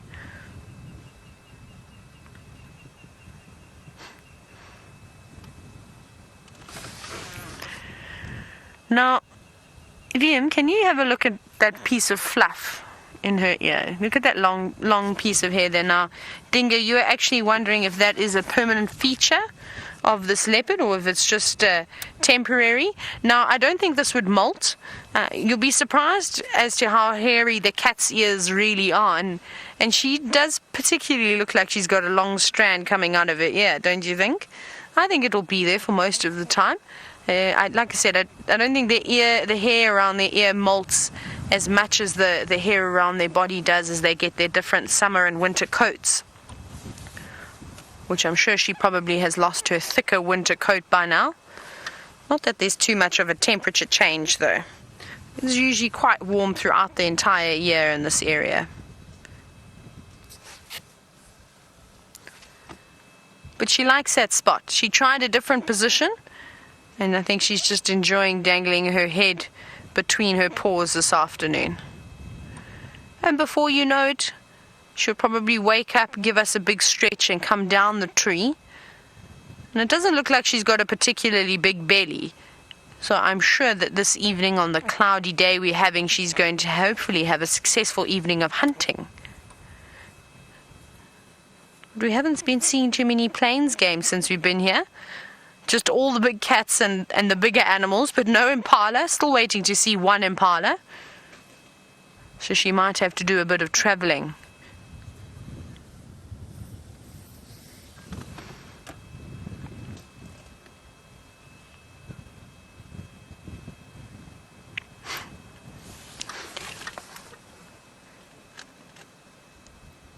Now we can see, look how comfortable she is. I don't know if I'd be able to do that well. I know we've tried before on very not so tall marula trees that have been pushed to the ground by an elephant. I don't know how brave I'd be to practice my leopard laying skills in a marula this tall. Now, Bree, you were actually wondering, is it possible for a leopard to lose its balance up in a tree and fall down? I'm sure it is. I'm sure if they're in a deep sleep and they decide that they want to roll over, maybe they get a bit of a fright. But you'll often see that they've wedged themselves somehow. So you can see her paws are draped over the front of that big branch, and then the rest of her body is actually draping off onto the other side. So say if she were to slip off where her rump is, she'd still be able to grab on nice and tight with her front paws. So you often see them doing that. But they're aware as they get older. Remember, she's been around for at least 10 years, so she's got ample experience on how to sit nicely and sit securely up in a tree. If it was Votumi or even Shongile and Hosanna, it may be a different story. Even though they've understand trees now, they've still got a long way to go. Their muscle development won't be up there with their parents. And of course, they probably need to be very, very mindful when they do move around too much in those trees. But you can see she's an old expert. She's been sitting up in these marulas for years and years and years now, and she's figured out the perfect technique that works the best for her. And each leopard will have a different technique. You probably find they have a favorite side to lie on, or a favorite position up in the tree. And I suppose it all depends on which way the branch bends. That will determine how you can lay up on a fallen, not a fallen tree, a big tree. Now the cheetah, on the other hand, they would love to climb up on a fallen marula trees, and that's what I was hoping they were going to do. But they didn't. They were just scent marking and disappearing out of our view. Very sneaky, those cheetah. But now you can also have the opportunity to tell the difference between the two. Now, one of the main things that I'm sure you must have noticed while you were looking at the two cheetah is that they had big solid spots like you can see she has on her legs. You see how on her actual legs, you'll see they turn from rosettes into darker blotches. And then as soon as you head to the middle of her body, you start to see those rosettes developing with lovely brown center. Now, cheetahs don't have that. Just big solid black spots, and then of course they've got the beautiful big tear drops that come down their eyes and past their cheeks, whereas the leopard lacks those. But what they do have, and we can't see it now though, but we might see it a little bit later, is of course that beautiful pearl necklace that they have around their chest. Are you going to open your eyes for us? Oh, hello. She doesn't look like she's ready to get up yet. She's just realized that the cameras are here and she better look pretty now. There we go, that's beautiful. The afternoon light catching her eyes. And back to sleep again.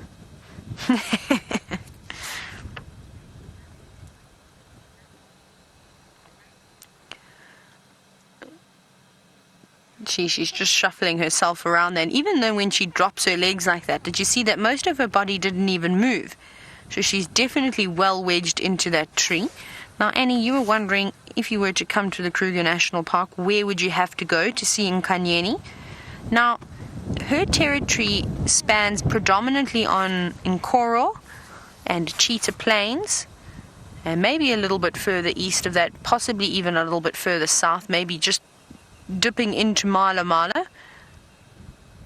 But you'd have to come to the Sabi Sand, so you wouldn't go to the Kruger National Park. You'd come and stay in one of the lodges up in the northern Sabi Sands that has got traversing areas on Nkoro, Cheetah Plains, and these sectors down here. I think you would be able to see her. But remember, even if you come here, the chances of you seeing a specific animal that you want to see is very, very slim.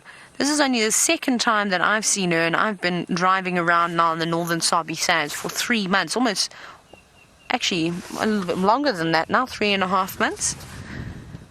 So it just shows you've just got to be at the right place at the right time. Look at those elephants we had earlier. We had them cross the road and then they disappeared into a very, very thick block of vegetation. And then, of course, the same goes for those cheetah that we only had for just a couple of minutes. We just got there just at the perfect time. And that's the whole thing about safaris, is that even if you do come and you don't get to see what you wanted, it's very difficult to be disappointed. And I know people who have been coming from the USA for over 10 years to the Kruger National Park. They like to self-drive and do their own safaris, and they have never seen a leopard yet. So it just shows you, even some South Africans that have been coming to these national parks for years and years and years haven't seen a wild dog, haven't seen a cheetah. So the fact that we've seen such a variety of game in one drive is really, really, really special. And we must not take these moments for granted.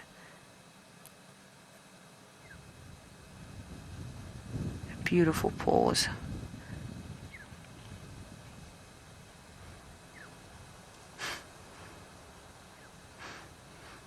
We're going to try and stick here for just a little bit longer to see what Madam Inkanyeni gets up to. Perhaps she comes down the tree.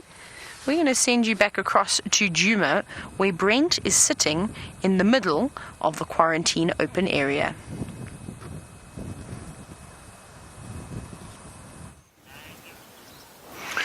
Now, isn't this sky behind me absolutely magnificent, and sometimes it's really nice, especially on bushwalk, to just take a moment, take a seat, just pull up a pew and look at what I call my cathedral.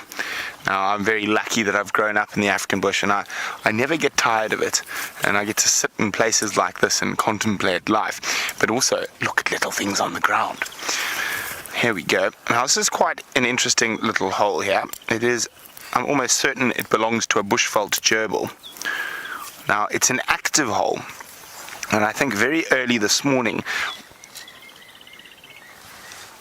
while it was still raining, sorry, I thought I heard some Franklin alarming there for a second, I can just see tiniest little footprints in the sand here, and I can see a little, sorry Dave, am I going too fast? No, that's cool. A little bit of fresh, loose soil here. Now, I say if you come here tomorrow morning, you probably find there's going to be a lot more, and especially if it doesn't rain overnight, you'll see the tracks, and there might be some grass seeds. If you dig into these middens here, or see, there we go, you start finding, there we go. There's one there. The shell of a grass seed. So quite often, especially in the wet and the dry season, sorry, when all the grass seeds are quite dry, you'll actually find a lot of them. At this time of the year, the gerbil's not going to be eating as many grass seeds as he's going to be eating flying ants and little insects and stuff like that. So they will actually larder like a squirrel and store a whole bunch of stuff down there. And there's quite a few different bushveld gerbil homes on quarantine clearings. Now, of course, they've got to be careful because one of their main predators are the owls. And, of course, also, white-tailed mongoose might have a go. They're small enough to be eaten. I'm just trying to see what else we can find out here on quarantine. Now, so far, the flowers this year have been a little disappointing. We haven't really got a lot of the normal flowers we get. So I mean, we have had rain, but we haven't had a lot of rain, and also coming out of the drought, we might find some flowers don't really come out this year. Now, Raisa's wanting to know if I've ever heard of a plant called a coral creeper. I'm not sure. Or a red black creeper, I think the final control was saying, but I don't think so. The only thing I can think of, red wax creeper. I'm trying to think of what that might be. So if you're not a balsam pear creeper maybe, or a lucky bean creeper, the only things that I can think of are lots of red, and they can be slightly waxy. Oh, there we go. Okay, well, busy road coming past us, let's move away from there. Aha.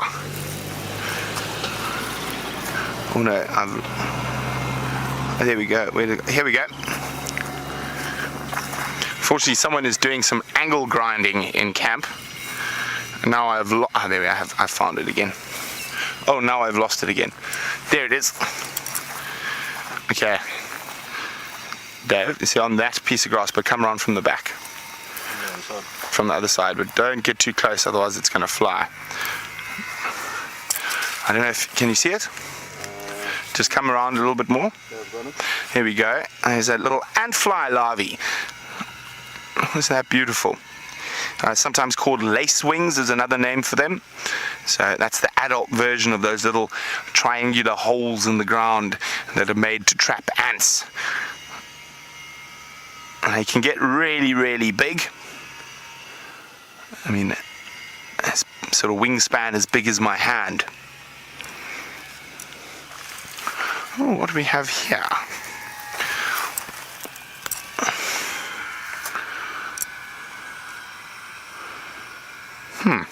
That's a flower I don't know. Or I've forgotten.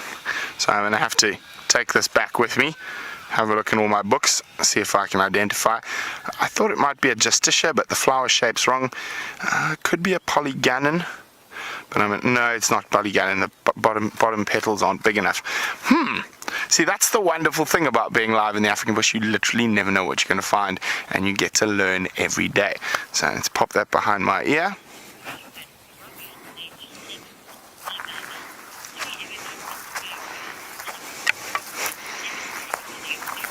Now, hello, Robert, who's 7 years old from Alabama, would like to know if I've ever been bitten by a wild animal.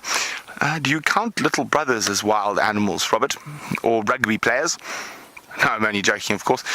No, I wasn't joking about being bitten by my little brother or a rugby player. But wild animal, I've been stung and bitten by ants and termites. I have been bitten by a variegated bush snake, which is a completely harmless snake. But no, I've never, fortunately, touch wood, ever been bitten by anything big, hairy or scary. Once upon a time I was thrown into a tree by an elephant, but fortunately that turned out not too serious. But that was a long time ago in a rainforest far, far away, and we don't have enough time for that story this evening. But we're about to close down. The sun's starting to set, and we don't want to become a lion prey for the evening, so hopefully Taylor or Effia have some luck on their way home with those male lions. We think they're somewhere in that vicinity to the west of us here. But from a dangerous Dave the Dish and Rexon, who's been keeping us safe and helping us with the tracking, we'll see you all bright and early on tomorrow's Sunrise Safari.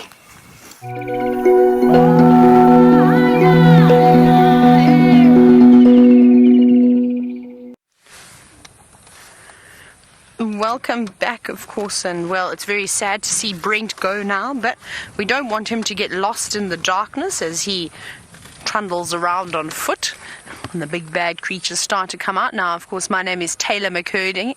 I can't even say my name today. My name is Taylor McCurdy, and on camera with me is VM, and we are sitting with a leopard by the name of Inkanyeni. But we've had the most incredible afternoon already. We arrived starting the drive with an elephant, some monkeys. Then we came across to Cheetah Plains and we found the 2 cheetah brothers who stuck around for just a moment. Then, of course, a beautiful big herd of elephants, an elephant bull on his own, and well, this beautiful girl sitting up in this beautiful marula tree. Everything is beautiful today. It's wonderful, especially now that the wind is slightly picking up and cooling the day down. I must say, I enjoyed these last cool days that we did have. The heat was getting to my head, and it has definitely singed my brain a little bit, as I can't even remember what my own name and surname is these days. Maybe this cold weather will fix it though, and I'll get back to normal. Now, she's been moving around a little bit. I'm hoping now that she's sort of not sitting as still as she was. It means that she could possibly wake up for us. Here we go. Hello, big girl. Oh, isn't that lovely? She's an incredible leopard. She's got lovely dark eyes. Don't you think she's got such nice black rings around her eyes? They really make that sort of greenish yellow color pop.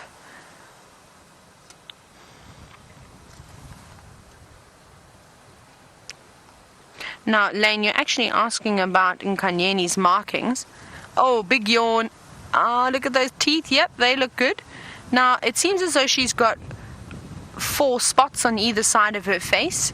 So she'll be a 4-4. Now, I don't know, some people may disagree with me, but on the left-hand side of her face, she's got a tiny little spot. I don't know if you can just see it just on...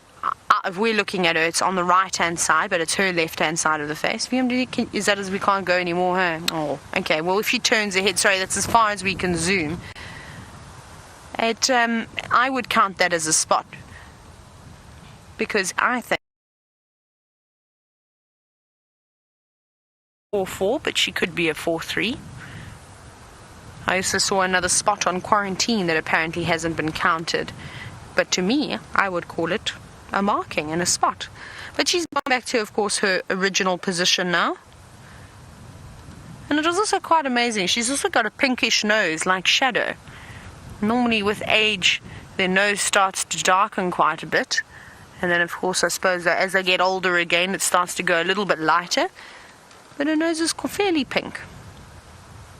But I do love that tuft of hair in her ear. And I can't remember noticing it the last time. I'll have to go back and have a look at photos. Oh, there we go. Beautiful big yawns. She's grooming herself now. She might go back and have a little siesta again, but I think she's going to get to the point where eventually she climbs down this tree. And if we get to see that, that will be spectacular, because then you can really get a real sense as to how strong and powerful these leopards really are. Because just as graceful as they are when they go up the tree, they can do so coming back down. And I hope you're getting some good screenshots of her doing a beautiful big yawn. Oh, that's stunning. Look at that light in her eye. Hello, beautiful girl. She's a stunning girl. She's just got such a nice look about her.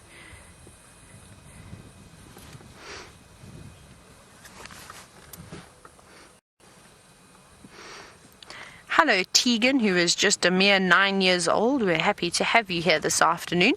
Now, you are wondering all the way from Canada, how do we tell the leopards apart? Now, Tegan, it's got to do with the spot pattern on their face. So just above their whiskers, you can see they've got all those spots. And we use the top row and we count those spots and we make a ratio. So I would say her spot pattern is 4-4. And then you look for other things. Does she have any scars? For instance, that big hairy piece sticking out of her ear, her right ear, that's quite a nice little trait.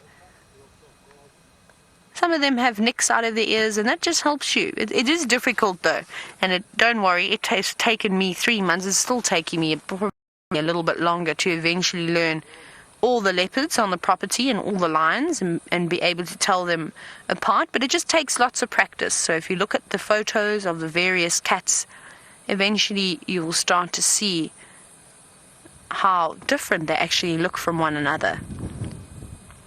Like I said, I like the way her eyes are so dark. It almost looks like she's got a thicker black ring around her eye, and that just sort of makes her eyes pop out so nicely. Almost like the Anderson male. I've obviously only seen pictures of him, but he's got beautiful dark coloring around his eyes, which sort of really acts as such nice framing and draws you in. That's the first thing you see. Or every time I've looked at a photo of the Anderson males, I look straight to his eyes. And she sort of does that to me as well. No, don't go back to sleep. Wake up. Especially with this nice light that's coming through now. And this is a photographer's dream, having this leopard sitting so nicely up on the top of the tree, and then of course this golden light coming through.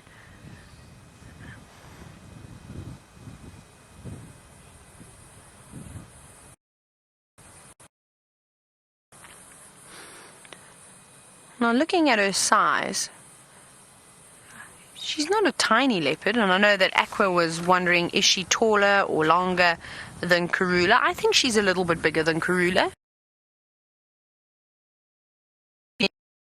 Large male leopards. The biggest female I think I've seen, and even her, she was quite young still. Her name, no, I've forgotten her name. She was the daughter of Little Bush, and her father was Mashabeni. Her name was, it will come to me eventually, but she was a young girl, and she was actually getting quite big. Kaigilia, there we go. Her name was Kaigilia, and for a moment I completely forgot. And she looked so much like her father. She was quite a stocky leopard. And there was also another leopard named Warthog Wallow.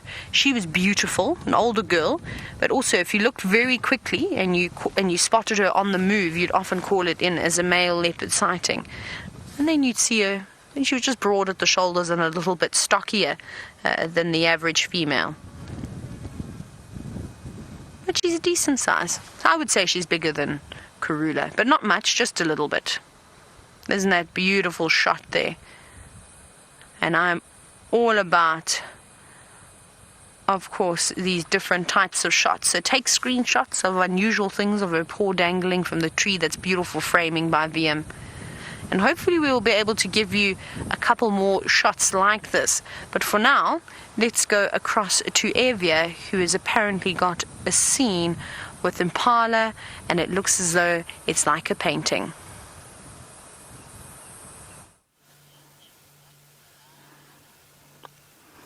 Welcome back. So interesting afternoon we've had. We have been moving around in Arethusa. We haven't seen much after those buffalo we saw earlier, and now we've bumped into this beautiful scene with Impala. And My name is FW, and with me on camera I've got Brian and the Thumb. The Thumb this afternoon is Father Christmas. So yeah, an amazing scene, beautiful impala, beautiful light, beautiful clouds in the background. So on the one side impala, let's have a quick look at them, and then I'll have to move back a little bit to show you the other animal that we have around here. And this is a perfect example of what I was talking about earlier with the dung. So we've got the impala that are ruminants, and to our left we've got some zebra, which are hindgut fermenters. And before the wind blows away my example of elephant and impala dung, I didn't find any zebra dung to show you. As soon as we stop, I'm going to show you these zebras first, and then we'll chat about the dung again. Back a tiny bit more.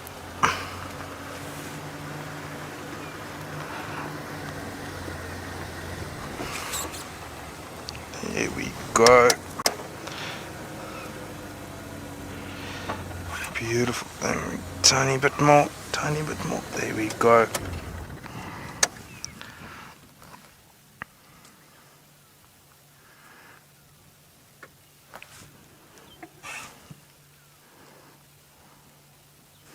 The light this afternoon is just amazing. This nice cloud cover is helping a lot with the light. It's giving it a kind of a yellow color that is very, very beautiful with all these animals. Those impala, their coats looked so shiny. As these guys walk past us, they might get onto the right side of the sun as well. It looks like they might be following these impala, so we might lose visual of them for a bit. Then I'll quickly show you the dung that I wanted to show you earlier. So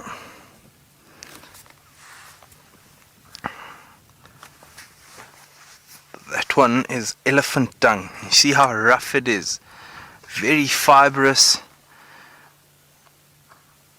not utilized very well. And then if we come this side, you see these things being blown around in the wind. Look how fine this impala dung is. It's almost like powder, and that is how well they utilize every bit of food that they're eating, rather than the very rough stuff of the elephant. And zebra also being hindgut fermenters. If anyone knows horses, their dung looks exactly the same as a horse's or donkeys. So let's see what these guys are up to. All walking in one line, following these impalas. Maybe the impala know of something or some good area to feed in, and they're just following their example.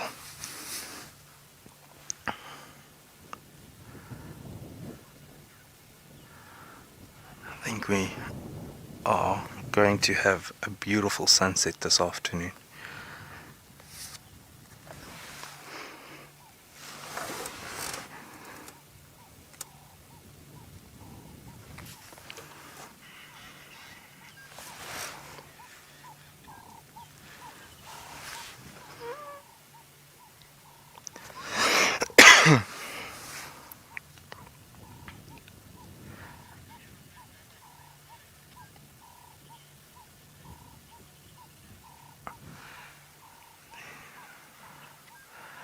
These zebra look like they maybe gonna end up in the Juma area. We're not far from the boundary.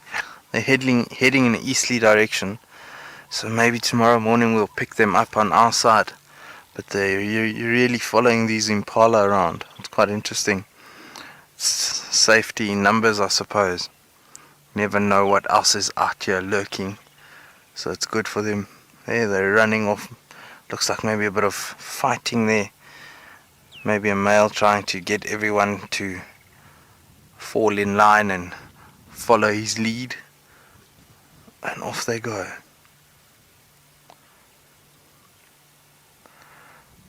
So it does sound like the Nkahumas were found, and now it's just a bit of a patience game, as there were quite a few people looking for them. We are on lineup, we are going to get a chance. It's just waiting and getting our chance to go in and view them.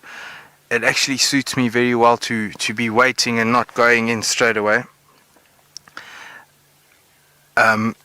Reason being is they're still sleeping. So by the time that we're going to get there, which I would guess would be in about 15-20 minutes, it's going to be perfect for us. It's going to be just before sunset. They might start getting active. It is cooling down. Every minute it's going a little bit cooler. There's a nice breeze around, so I think we in luck and maybe get some movement. Maybe they want to go to a dam for a drink or something. We'll spend some time with them.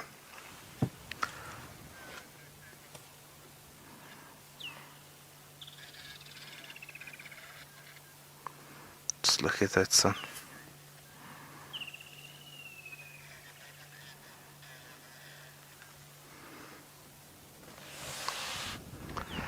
So it's all, yeah.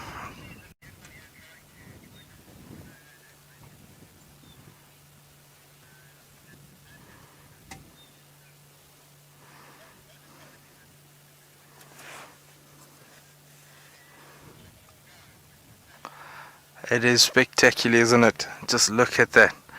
All the different colors, nice. Dead tree in the background. It looks like there's a bird sitting on top of that dead tree as well, maybe a dove or something.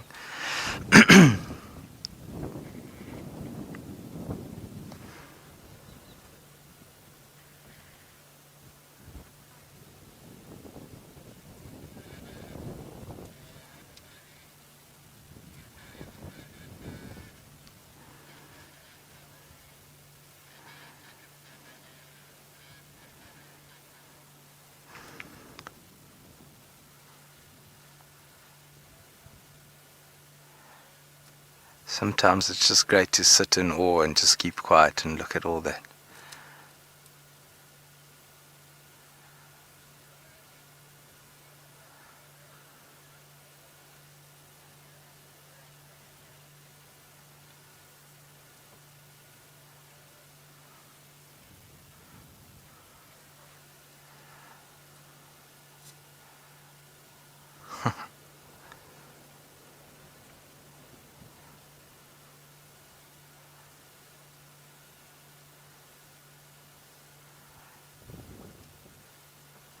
Just look at the clouds moving as well.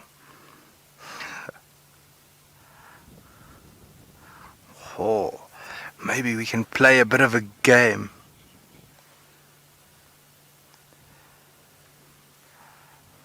Maybe we can play a bit of a game and see what shapes and things we see in these clouds.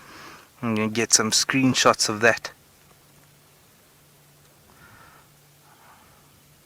How nice is it getting that bit of that tree.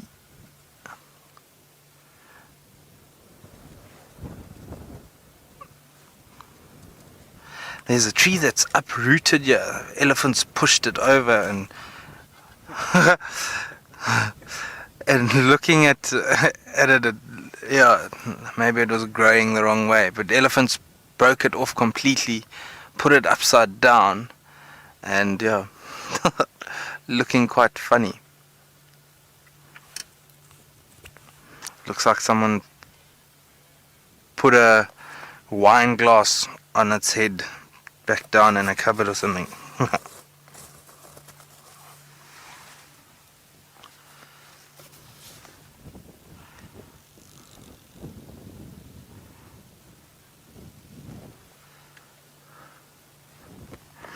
Just want to check something on the map, where exactly these lions are and how far we from there, so we know where to go and where not to go while we're waiting to get into the sighting. Figure out a bit of a route plan here so we don't sit here for the entire time that we're waiting. Although with the beauty of the sunset, it might be worth it just enjoying that for a couple more minutes, and then we'll carry on.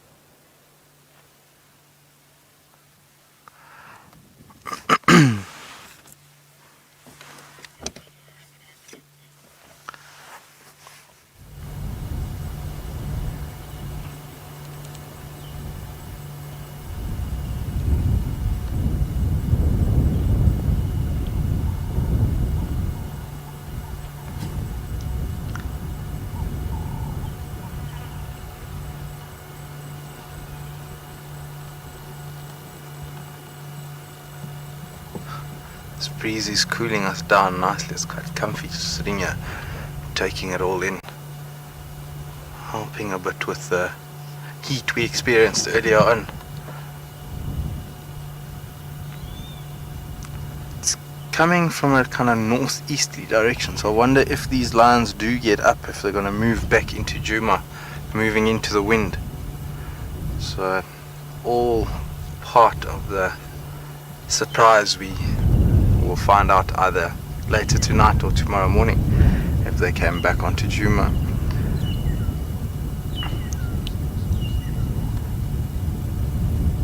There's a whole host of different clouds that you find. I think these clouds are nimbus clouds. They're quite big and bulky and would carry a lot of moisture around. So I'm not too clued up on all the different clouds that you do get, but I think these are the nimbus clouds.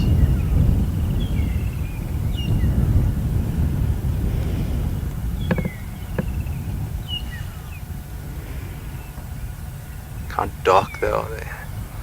Got a lot of moisture in there.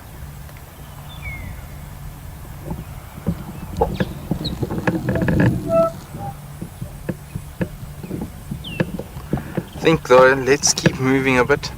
Maybe we'll find a new spot for another beautiful view at the sunset as it starts touching the mountains. But let's see if we can find maybe one or two other things before we get to those lions.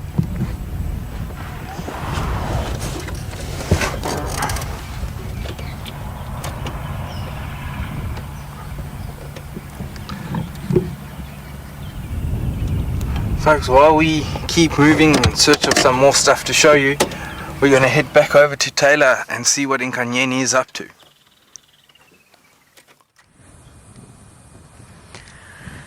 She is just the most obliging leopard in the whole of the Sabi Sand. How often do we get to see a leopard with not one obstruction, not one branch in her face, not anything?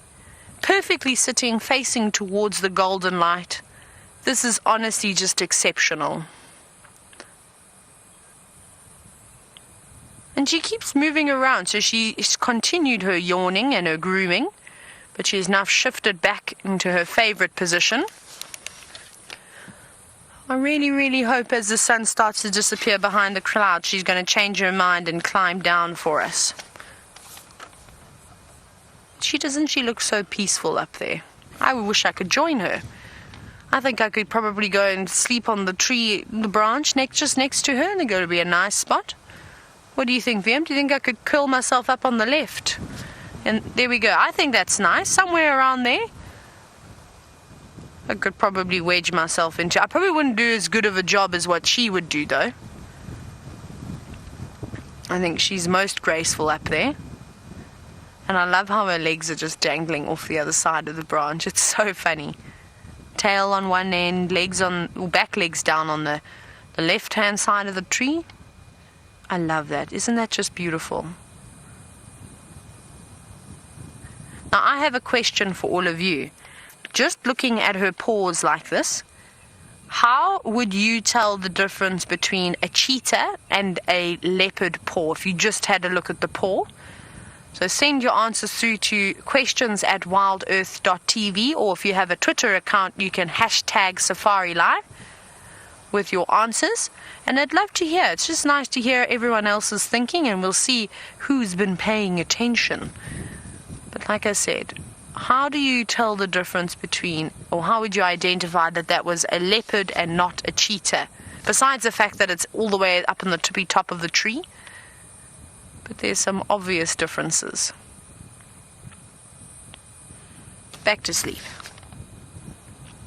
She keeps fooling us, and we keep getting excited every single time she moves around.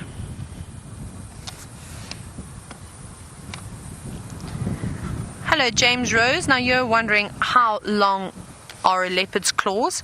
Wonderful question. I have absolutely no idea. I've never found a fully grown leopard claw before, and I've never actually had the opportunity to see a leopard up close. I would imagine they're quite big though. And we saw the lion claws this morning. I don't know if you were watching. One of them had their claws out, and we zoomed in on that, and they're quite big. Ooh, I'm trying to think in centimeters, maybe 2 or 3 centimeters.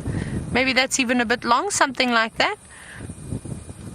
But James, I'll have to do a little bit of research and see if there's perhaps a measurement in one of my mammal behavior books. Maybe I've got a really good mammal behavior book. Perhaps the length will be in there. Otherwise, I shall just have to ask the internet a little bit later.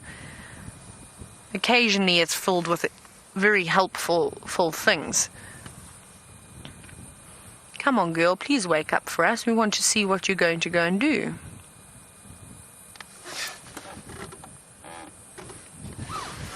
Not budging just yet.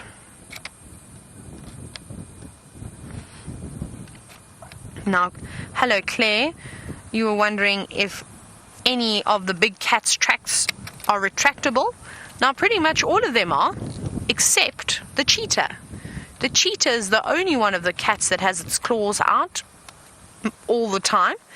And that's because the cheetah uses their claws for something a little bit more different. So we know that cheetah can run exceptionally fast, but in order to be able to run at those speeds and be able to turn at any given moment, you need obviously good balance that would come and help with your, come from your tail, and then of course if you've got your claws out all the time, that helps give you extra traction. Whereas a leopard that doesn't run as fast as a cheetah, and for as long as a cheetah can run for. And the same goes with the lions, a serval, a caracal, African wildcat. They all keep their claws hidden away because they will use them when they need to hold on to their prey. So once they've caught whatever they're going for, they dig those claws into their prey and hold on to them like knives. And that's very important. So different uses of different nails. So if you look at I'm not going to give the answers away, but remember I did ask the question about how would you tell the difference between a leopard paw and a cheetah paw. Well, seeing as though what we've just discussed, that should help you all out. But remember, send your answers through to questions@wildearth.tv if you'd like to email us, or hashtag Safari Live on Twitter, and send those answers through.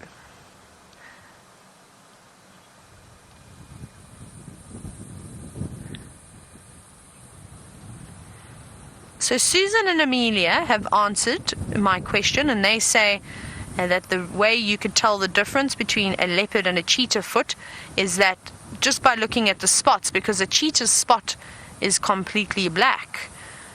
But look what happens as the spots reach lower down on a leopard's foot. They also become spots. They're not really rosettes anymore. So it's a difficult one. But another way that you could tell is just by their claws. So like I just mentioned, the cheetah aren't able to retract their claws. They stay out all the time. And their feet almost look a bit more like a dog's foot. Not quite as robust, slightly slender, like a leopard footprint, even more slender than a leopard footprint, but you would see the big black claws sticking out. And that's probably the easiest way, because the spots very much look like the same when you get down to the spots lower down on the leopard's body. And you can see the rosettes are really just around the bigger parts of this leopard's body, around its back, around its stomach, a couple on its neck. But even as it goes towards its neck, they start to fade as well and just turn into complete black spots, not splots.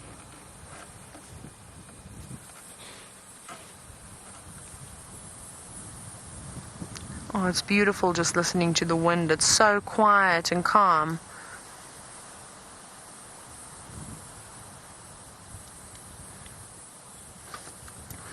Hello, Valicia, who is a new viewer. Look at that. Just as you asked this question, it's like Inkanyeni knew, and she's looked up to say hello. Now, you were wondering if their spot patterns are like our fingerprints. You are indeed correct. Every leopard will have a unique spot pattern on the side of their face, but even the pattern on their coat, I don't think you'll find two of the same leopards with exactly the same spots. They've all got a different pattern.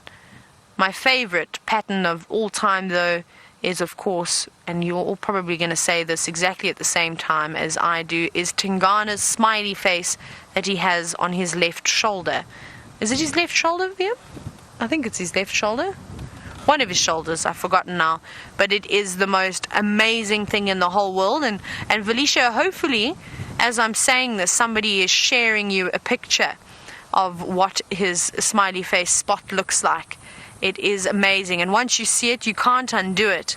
And that is the first thing that I look for when I see him, just to make sure. Isn't she beautiful? That is such an amazing shot of her up in this tree. What an obliging girl. She seems to love the camera just as much as Quarantine loves the camera, who is a male leopard, just in case you were wondering. And back to sleep again. She sort of looks like me if I happen to have an afternoon siesta. Sort of wake up, stretch, maybe have a drink of water, and then go back to sleep again for a little bit. Look at this yellow-billed kite. I wonder if it's going to land in the tree. Oh. Go, VM, go! Here's a beautiful yellow-billed kite that flew above us, and I wondered if it wanted to land in this marula tree, but I think as it came towards us, it realized, oh no, that's occupied, there's a leopard in there, so it's now opted for somewhere else. Oh, here it is.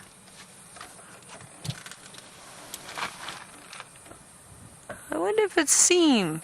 Maybe it's just scanning the tree, maybe scanning the ground to see if this leopard doesn't perhaps have a kill of some sort, because it's going round and round and round. And that's a possibility. Yellow-billed kites are sort of low-flying raptors, so they would take an opportunity to scavenge if there was one available. And now Inkanyeni is watching that bird very, very carefully. I think she's also wondering, what are you doing? And she'd catch it. If that bird were to try and land where she's sitting, she'd go for it. Here we go. Now stand. Oh, a big stretch. Bringing those claws out.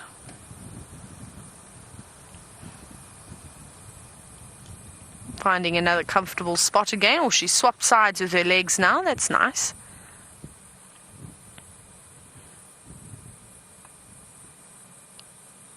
That is so stunning. And I know I've used stunning, beautiful, incredible, amazing, spectacular so many times this afternoon, but I don't know how else do you describe this leopard. I'm almost speechless. I feel as though my words really don't do her beauty justice.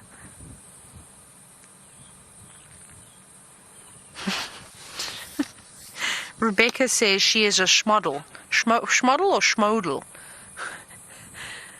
She's a beautiful model.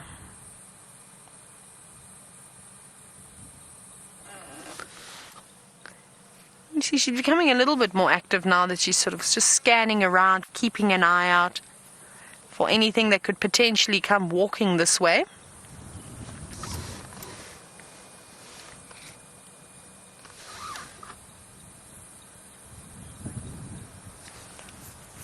Ooh.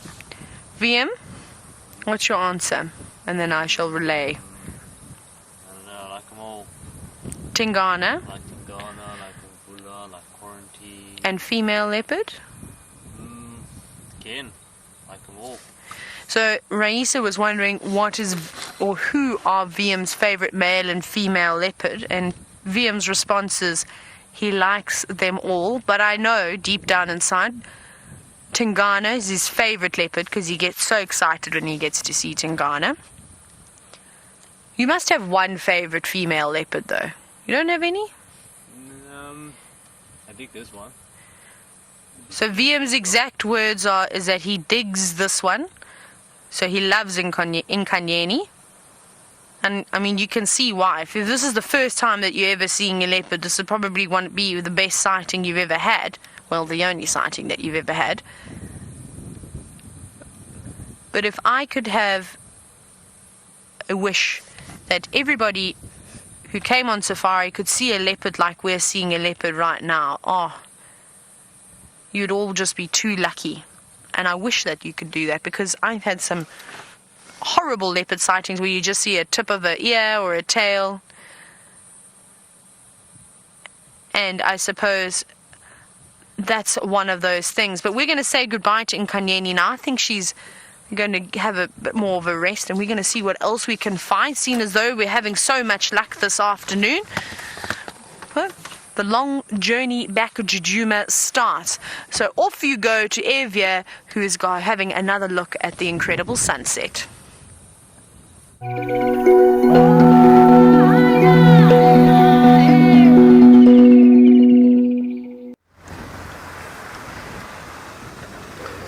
So we were looking at the sunset, and as we got to a nice spot for the sunset, again a different view from what we had earlier with all the clouds, they called us into the lion sighting. So we're on our way there.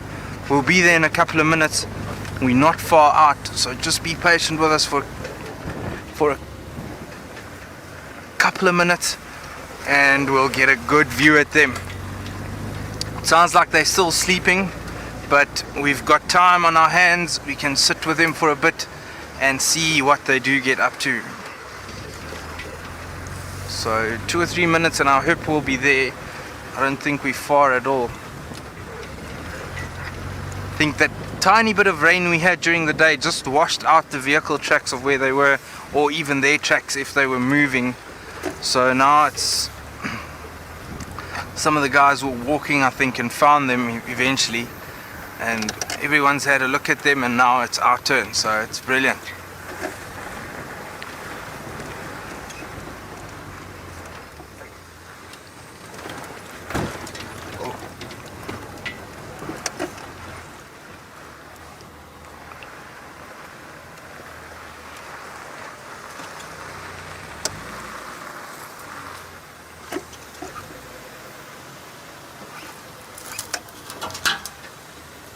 Hello.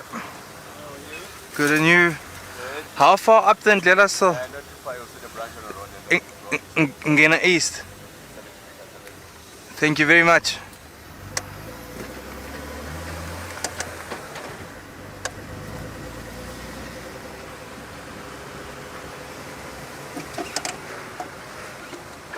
Okay. We are in business. We are getting there.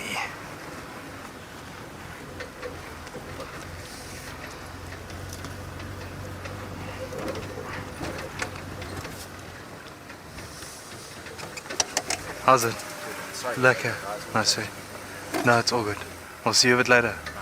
So with sightings and giving animals space and letting them do their thing and not overwhelming them, we try and keep a minimum of 3 vehicles on a sighting and not putting too much pressure on them, not trying to bother them. And it's just a good way of controlling things. You can imagine how the poor animals would have felt and how all of us would have felt if we had to fight for a spot between 20 or 30 vehicles trying to see these lions. So we are with them. We are probably about 30 or 40 meters away from them.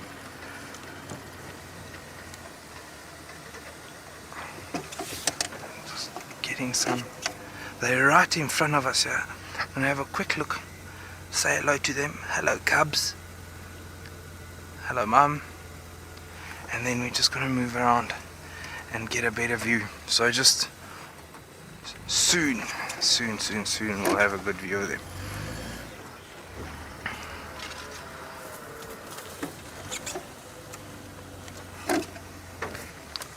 So that other vehicle is going to give us their spot, and that is a prime spot to view these lions. Let's just get in behind him, and as soon as he moves, we'll be in there and enjoying the sight of these lions.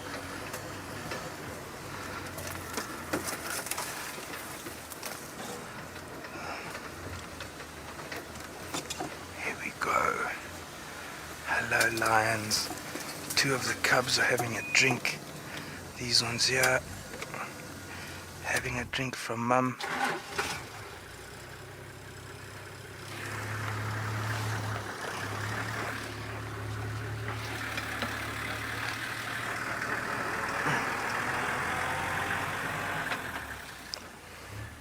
Brian, are you smelling that?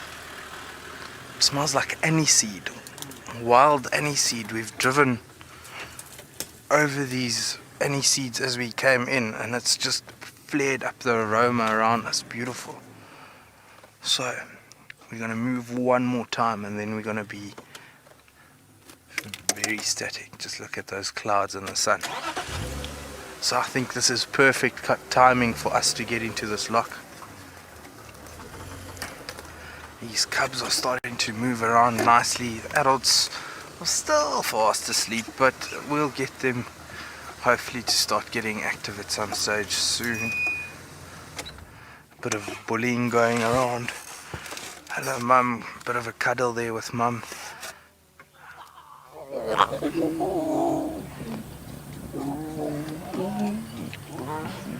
Oh. Gremlins General, you would like to know if they would smell Brian's foot injury. I think if it was still dripping with blood and not healed, yes, they might have picked up on it. But there's enough other scents going around with vehicles and all that. So at the moment, I think Brian's very safe at the back there. He's having a big grin. A little bit of a worried grin there, Brian. So yeah, no, I think he's perfectly safe. Look at mum cleaning, licking the cub there. That is the life. Oh. Pulls mum's face back onto him. Lick me further, mum. Clean me up nicely.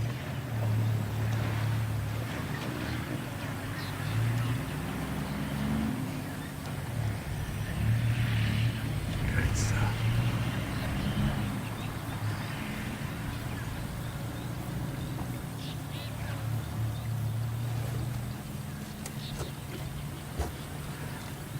That is a beautiful picture.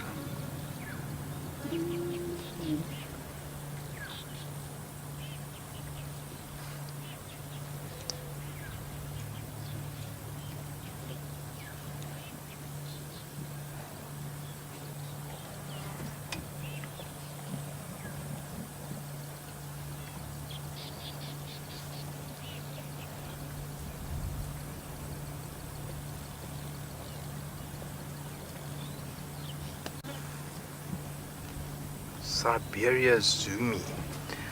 You are asking why lion cubs suckle for a lot longer maybe than leopard cubs. I think as they grow older, after a couple of months, they suckle less and less, and they do eat meat as well.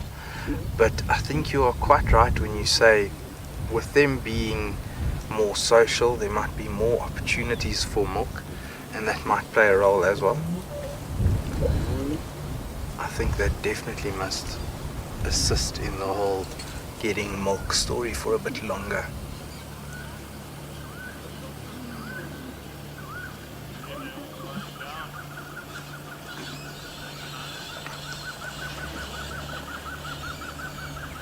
I think it's a Balin's cuckoo that's calling, or Jacobin cuckoo that's calling somewhere behind us, making a raucous at the back.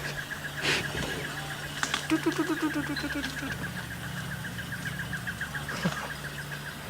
wonder what they're up to.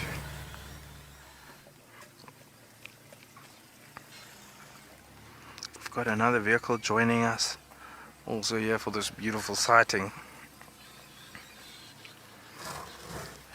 One of the nice things about rotating these sightings is everyone gets a chance to have a good look at these animals. So it's not only the pressure on the animals, but it makes game viewing a lot easier. Everyone gets or are able to get into a prime position and view them, rather than just fighting for a spot between different people and different vehicles.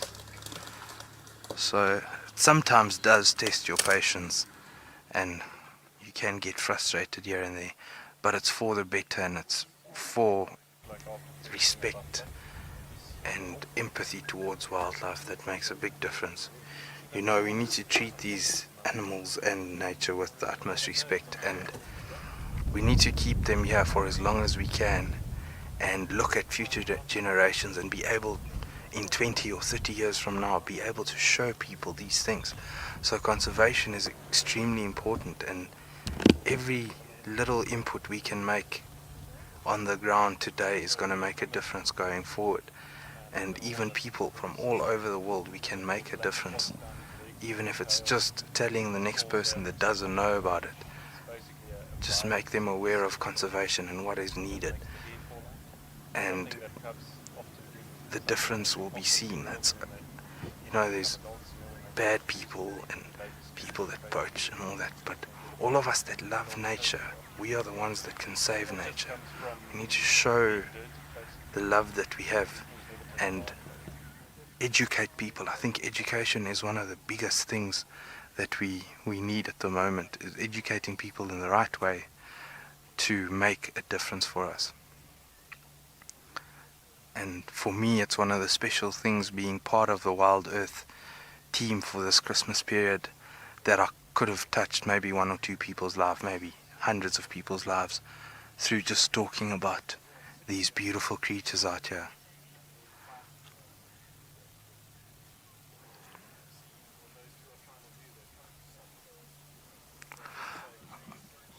Listen to the noises coming from those cubs.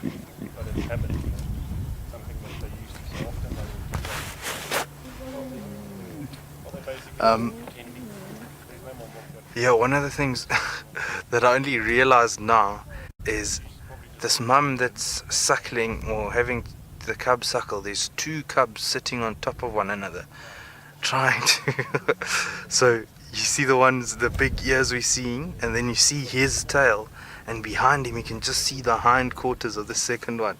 So he's really bullying his brother or sister to get a bit of milk. They might not, they might just spend the night and sleep it off because they have still got, fairly finished the buffalo.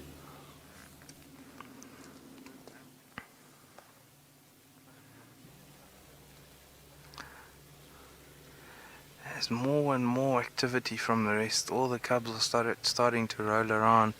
It's a female in the back that's head up and also doing a bit of grooming. You can just see her, there we go, scratching herself there, getting the hair done for the night. There we go, up and at it. Let's see if the others will follow.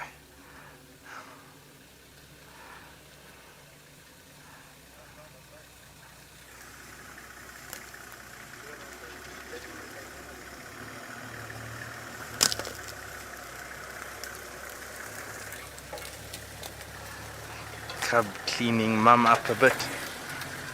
Let's just wait for this vehicle to pass us.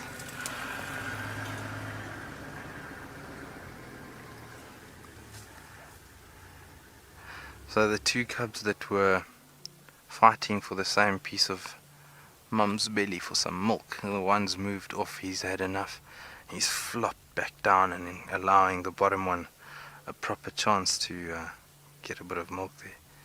Look at that grooming, and that's all just keeping bonds strong and helping one another. Well, not helping one another, but just making sure that their bond stays strong.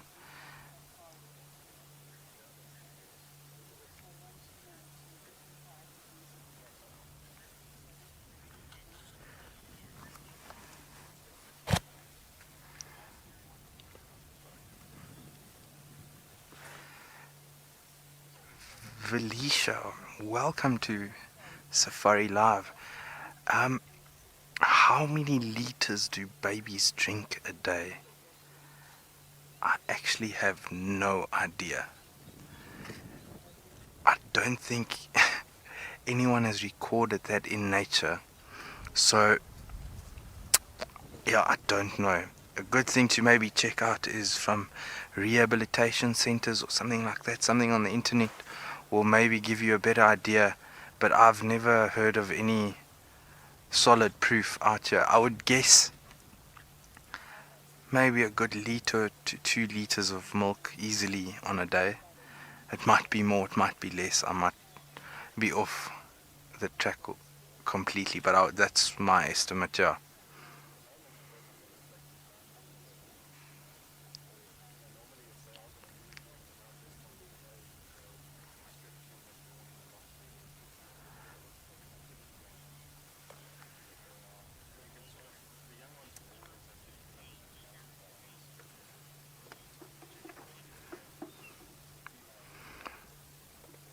So, as far as I know, these cubs were all very mangy a couple of months ago in the drought. And me and Brian were talking about it a while ago as well, is that the cure almost for mange is just rain, just cleaning these mites off them. So if it keeps raining and it keeps going as it's going at the moment, I think they'll be cured completely within a couple of months.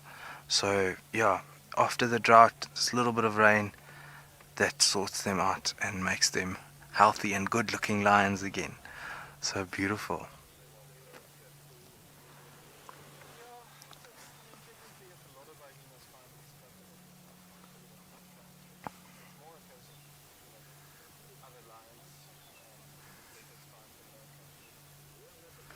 Can you see the claws coming out there on Mum's belly? No, I don't see. I think the claws are retracted, not wanting to hurt Mum at all with the paw up. You can see there's a little bit of scarring on the nose already at that young. There's some claws coming out, getting a better grip. But yeah, just that scarring on the nose, that's most likely from when they're feeding on kills. And they try and be sneaky and get a bite to eat. Lion cubs have to almost wait until the adults have eaten before they start eating meat. So they'll get cheeky and take a chance. And sometimes they get a hard slap saying, no, you wait your turn, you'll get your chance. So there are a lot of scarring out already. But it all tells a story of life out here, showing life's not too easy out here. It's a tough life and the strongest will survive.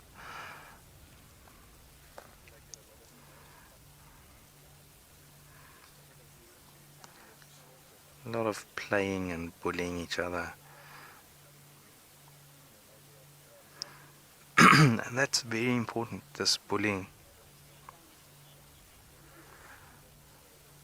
This bullying develops their skills. So, social skills, their hunting skills. Sometimes you'll see them moving around, stalking each other. And even if an adult female is walking, you'll just see this little baby roll onto its legs and onto its belly, stalk motion, low down to the ground, ears down, ready for the pounce. And when it feels that the adult is close enough or the other cub is close enough, it jumps at it and try and jump on it, try and make it fall over. That's all big skills to learn for life as an adult lion when they need to start fending for themselves or join the pride in hunting, so that they know what to do and how to do things.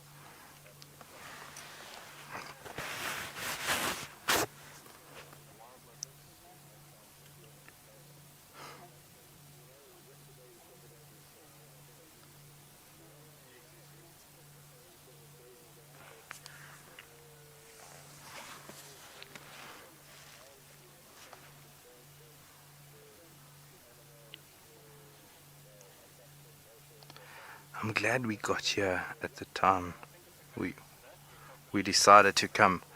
It's nice to see this interaction.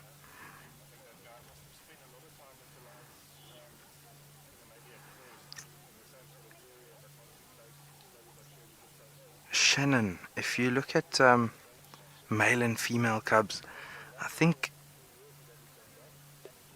in this case, Brian, are all these cubs the same age? Or are they different litters? Okay, so this is going to make my observation a bit more tougher. But Shannon, coming back to that, after a couple of months the males start overshooting the females, and you can see the males easily apart. You also start seeing the manes, just a little ridge on the neck and around the jaw. You start seeing a bit of more hair coming. So after about 6 months or so, you'll really be able to see quickly a male and a female apart. And if all these ones were the same age, you would start seeing a big difference between the sizes already. So let me just have a quick look if I see a young female, and then we'll look for a young male, which I think are the same age. That's a young female.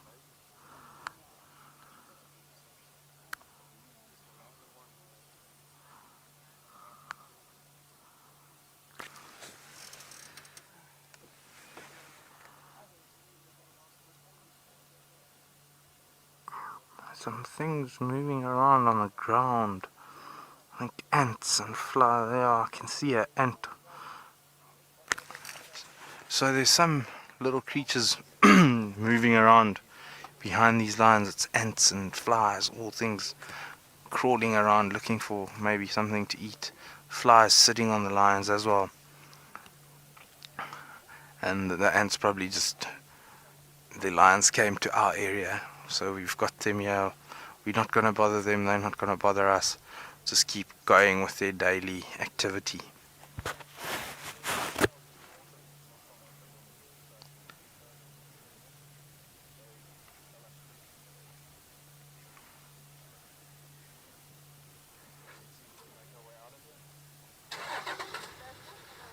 So all of them are here. It's 1, 2, 3, 4, 5 adult lionesses, and I can see 6 cubs, so the family is still intact and all good.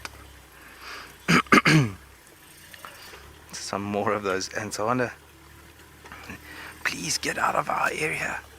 We need to keep doing our thing. We need to work, find food, all those things. Now you guys are sleeping where we want to move.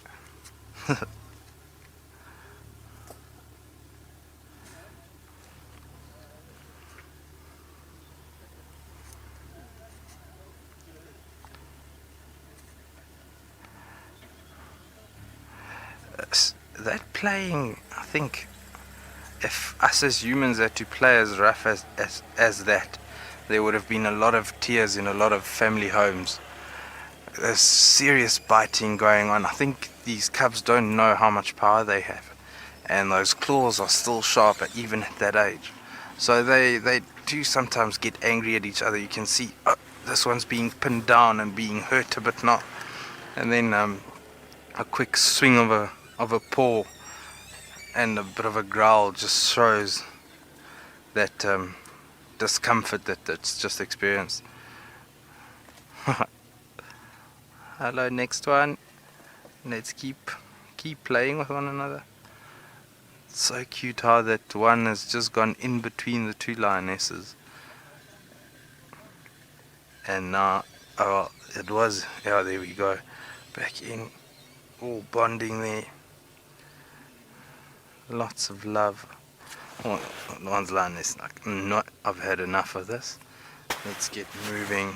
Oh, those are good signs. A bit of stretching.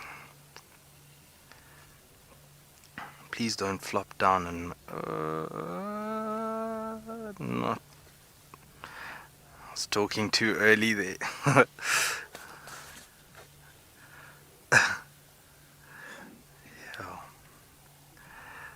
It's one thing, they've got this tendency of proving you wrong. You think you know what's happening, and then they just do that. Like, no, we're not ready to move yet. We'll move when we want to, not when you want us to.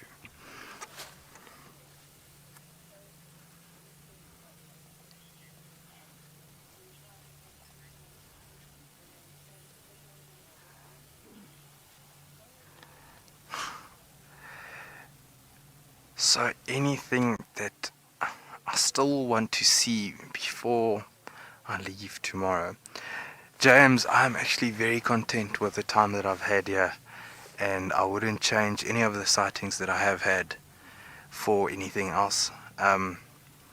Every time you come out to the bush, it'll be different, so I'm not going to go for any specifics of what I'd really wanted to see or maybe still want to see. Whatever nature gives me, I'm happy with. Even on the tough days, you might see a little droopy face, but I'm still happy to be out here. So it doesn't matter if I see a pangolin today or in a year from now. If I only see it, that's all that matters. So at some stage along the line, we'll get a chance, go to different areas where maybe a better chance for a pangolin or an aardvark or those things. But everything over the last week and a half that I've spent at Djuma and at Wild Earth has been a blast. From today's sighting to the first drive I did with that male lion and the comedian hitchhiking, it's all been great fun. Folks, I'm gonna say good night. We'll see you tomorrow morning for the sunrise safari. Have a lovely evening. Back over to Taylor, and good night from Father Christmas the Thumb. Right. So we're back with you. We're safe and sound on Djuma, ready for what may surprise us in the final moments. We've had so much luck today. I don't know if we actually have any luck left this evening. I mean, how was that? All the cats that your heart could desire, Cheetah started off with. Just smash that out of the bag, isn't that amazing? Then a leopard, and then of course to end it off with our favorite pride of lions, the Nkuhumas. Now, Nines, you've said that I'm on a roll and that I should buy a lottery ticket. Thank you for bringing that up, but perhaps I shall do that this evening, is purchase myself a lottery ticket. No, unfortunately, I do know that I've never won anything like that. That out of competitions, never ever have I ever won anything. Very sad. But it's fine, I'm winning at life at the moment, aren't I? We get to see all those amazing animals. I can tell you that if I had to phone any one of my friends, I can promise you right now that I still would have had a better day than them any day of the week with what I get to do out here. Very, very, very spoilt. Of course, to be able to be surrounded by such amazing wilderness. But it doesn't look like we got anything else. What have we got on the road? A bird. Looks like there was a little shrike of some sort just sitting on the road. We won't put the lights on it though, as it is getting dark now. Why? Oh, this makes so much sense. Do you see one of the birds on the road with all the alates? They're being released, but unfortunately we've only got a couple of seconds to go, and well, it explains as to why all the birds are jumping around and sitting on the road this evening. But we will catch you, of course, tomorrow morning for the sunrise safari. Have a wonderful evening wherever you may be. From myself and VM, we'll catch you soon.